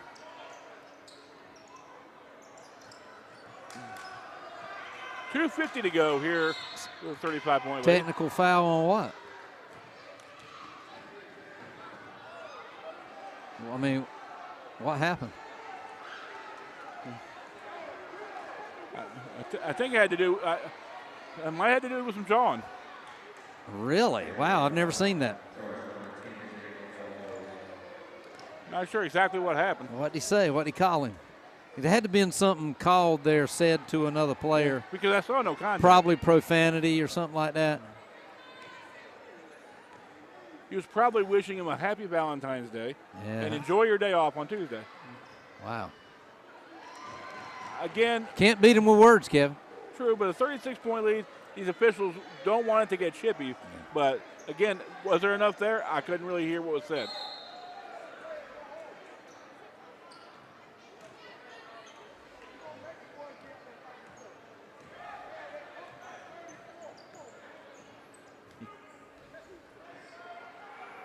Round we go. Rapper with the basketball. Tries to change the offense. Drives the lane, gets his pocket picked, but he's hacked, and we'll go to the line for 2. I told you this last 4 minutes would last a long time, Kevin. We tried to fill it with some stories, and that still ain't enough. I like his shoes. I love those green shoes, Kevin. Now those stand out. They do. I Those like are those. some Gator shoes. Yep. If we get a zoom in on that, if we could. Also coming up in the next month or so, Brett, the return of Celebrate the Arts, March 19th at West Columbus High School. It's going to be at West Columbus this year? Yes, sir. Okay. We didn't have it for, was it 2 years we didn't have it or 1? 2. Okay. Well, it's good to have that back. I've been lucky enough to MC that the last couple of years. I'll be MCing it again next month. Awesome. You know, North Carolina's largest, arts gathering for high school. Sweet. I'm glad that that can get back into the county. Got to thank Kelly Jones for that. Does a fantastic job.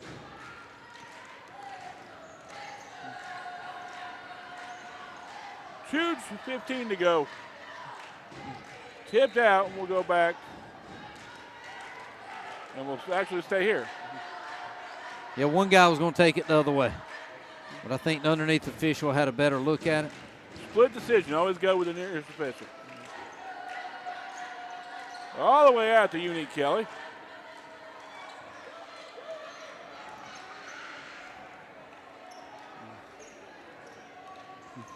Drives the lane. Up off the back rim, no good. Rebounded by East Columbus. We'll go back the other direction. Quickly out the way. Does not take the charge. In and out we go. Comes in from out of bounds. Yeah. Had not reestablished. He can't be the first person to touch the ball after he goes out of bounds. Had That's not what happened. reestablished back in bounds. Both teams substitution liberally at this point. Well, Kevin, even though it's only been a 2-game season for us, I've enjoyed it, and hope everybody at home's enjoyed our broadcast. We know sometimes we're a little different in the way we do things, but hope you guys enjoyed it at home. And looking to do some baseball and softball this year, Brett, so we will get that scheduled to you as soon as possible. Brett, longtime coach of South Columbus, has coached just about everything there is to coach out there. Yeah, pretty much. I'm getting to the short rows there, Kev. Football, basketball, baseball, softball, Tennis. tennis. I believe we're the golf coach at one point, too. weren't No, never did golf. Never did golf. we? Minute 15 to go, 71-38 our score. But it's about time to turn over the reins to the young guys and let me go home with my little girls every day. Wasn't long ago, Brett, that we were the young guys. Yeah, I agree. Not falling for West Columbus here. Sometimes you just have those kind of nights. Did it fall? No. I Almost. was going to fall. 54.2 to go. Again, thank you for tuning in to us for football and basketball this year. We'll let you know about baseball and softball. Brett and I work with a great crew. This does not have, Brett and I just don't show up on Friday nights. Well, actually we do, but we don't show up on Friday nights.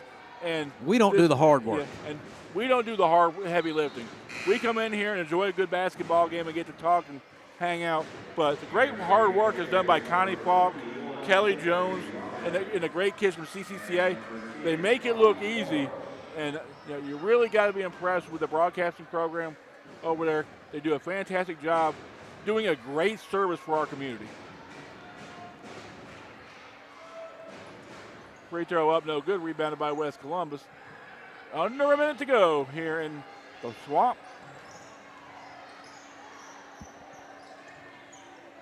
Jump stop. Layup is up and good.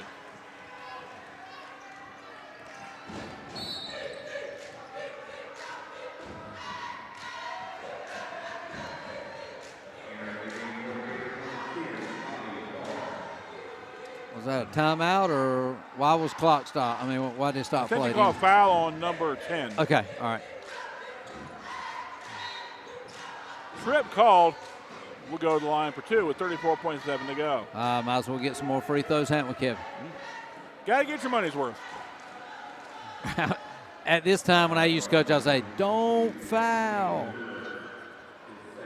Would you pull your kids off the line at this point?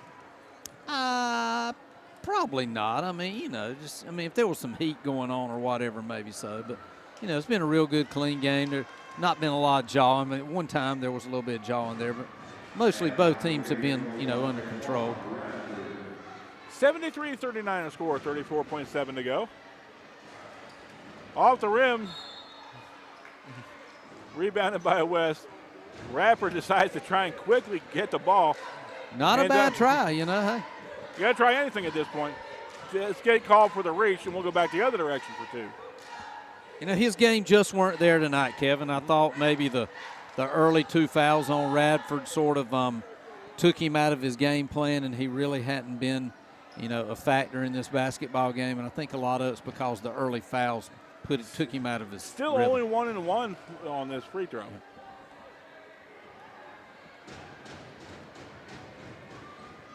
Up, off the rim, no good. Rebounded by East Columbus. Clock running with 30 seconds to go. Long range three, up off the back rim, no good. Rebounded by East. Jump ball called, and it will be West Columbus possession.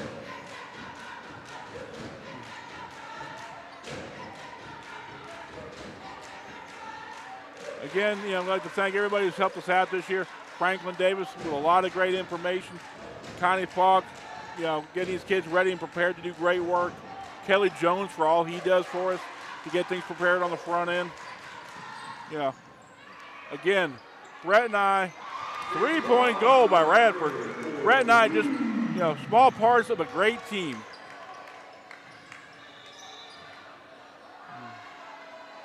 .5 to go. You just don't have a 30-point shot in the books here.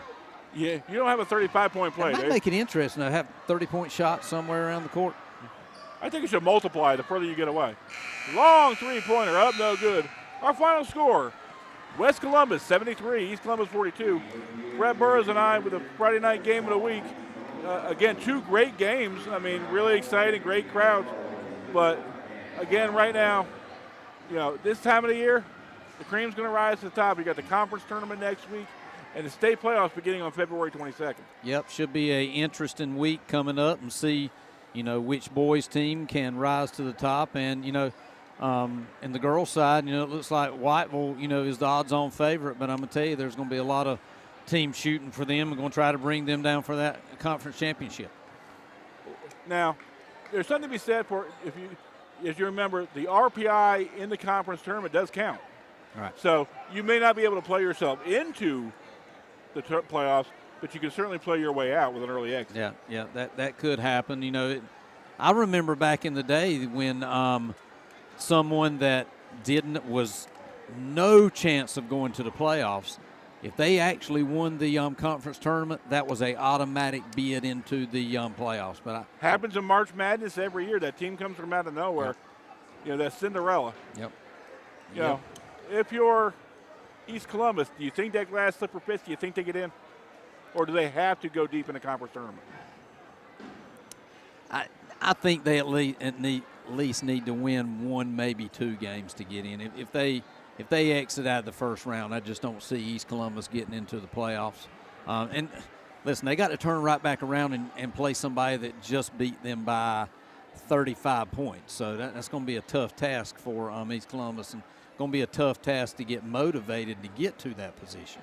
Again, the reminder, West Columbus girls go to East on Tuesday evening. We'll get you the game times as we know them and when we know them. East Columbus boys go to West Columbus. So single games on Tuesday at East and West, and Pender will host South Columbus's boys and girls. So couldn't tell you where Whiteville's going to be, but you know. Does anybody get a bye in the first round of the conference tournament? No, right? I do not believe everybody has to play. Okay, all right. Again, higher seeds host the first round, semifinals and finals to be played at Pender. And then who knows what happens. Do you get a home game? Do you get maybe 2 or 3, depending on how good your RPI is in the state playoffs? Yeah. Well, we'll see. It should be interesting who makes this run. And, you know, this is a new season now. Mm-hmm. The regular season is over. Now you start the new season and, you know, start the season that you have tried to do all that work for to get to that position. Everybody's 0-0 at this point, and it doesn't matter if you've had 1 win or if you've had 20 wins. You know, you've got to come out each night and play your best basketball, otherwise your season's going to be over quick. That's exactly right. I mean, you pretty much, you one and done now. One and done, the season could be over quick, and you're getting ready for either, you know, baseball, softball, or another spring sport. So hopefully our teams in the conference can go deep into the playoffs and represent, and, you know, good luck to all the players that are going to be playing in the upcoming conference tournament. You know, we pray for their safety and pray that, you know, that you know, everybody comes out and plays the best of their ability. And again, after this week, Brett, you know, this week is a conference tournament. Everybody's going to be competitive. But starting the 22nd, we're all Whiteville fans. We're all East Columbus, West Columbus, South Columbus fans. You want our county to do well. You want our county to be showcased. Yep. Well, Kevin, I appreciate it, and I'm going to head over to Williams Township. All righty. Once again, this is Brett Burrs and Kevin Tillman signing off from the Friday night game of the week. We'll hopefully see you during baseball and softball season, but if not, goodbye and good luck.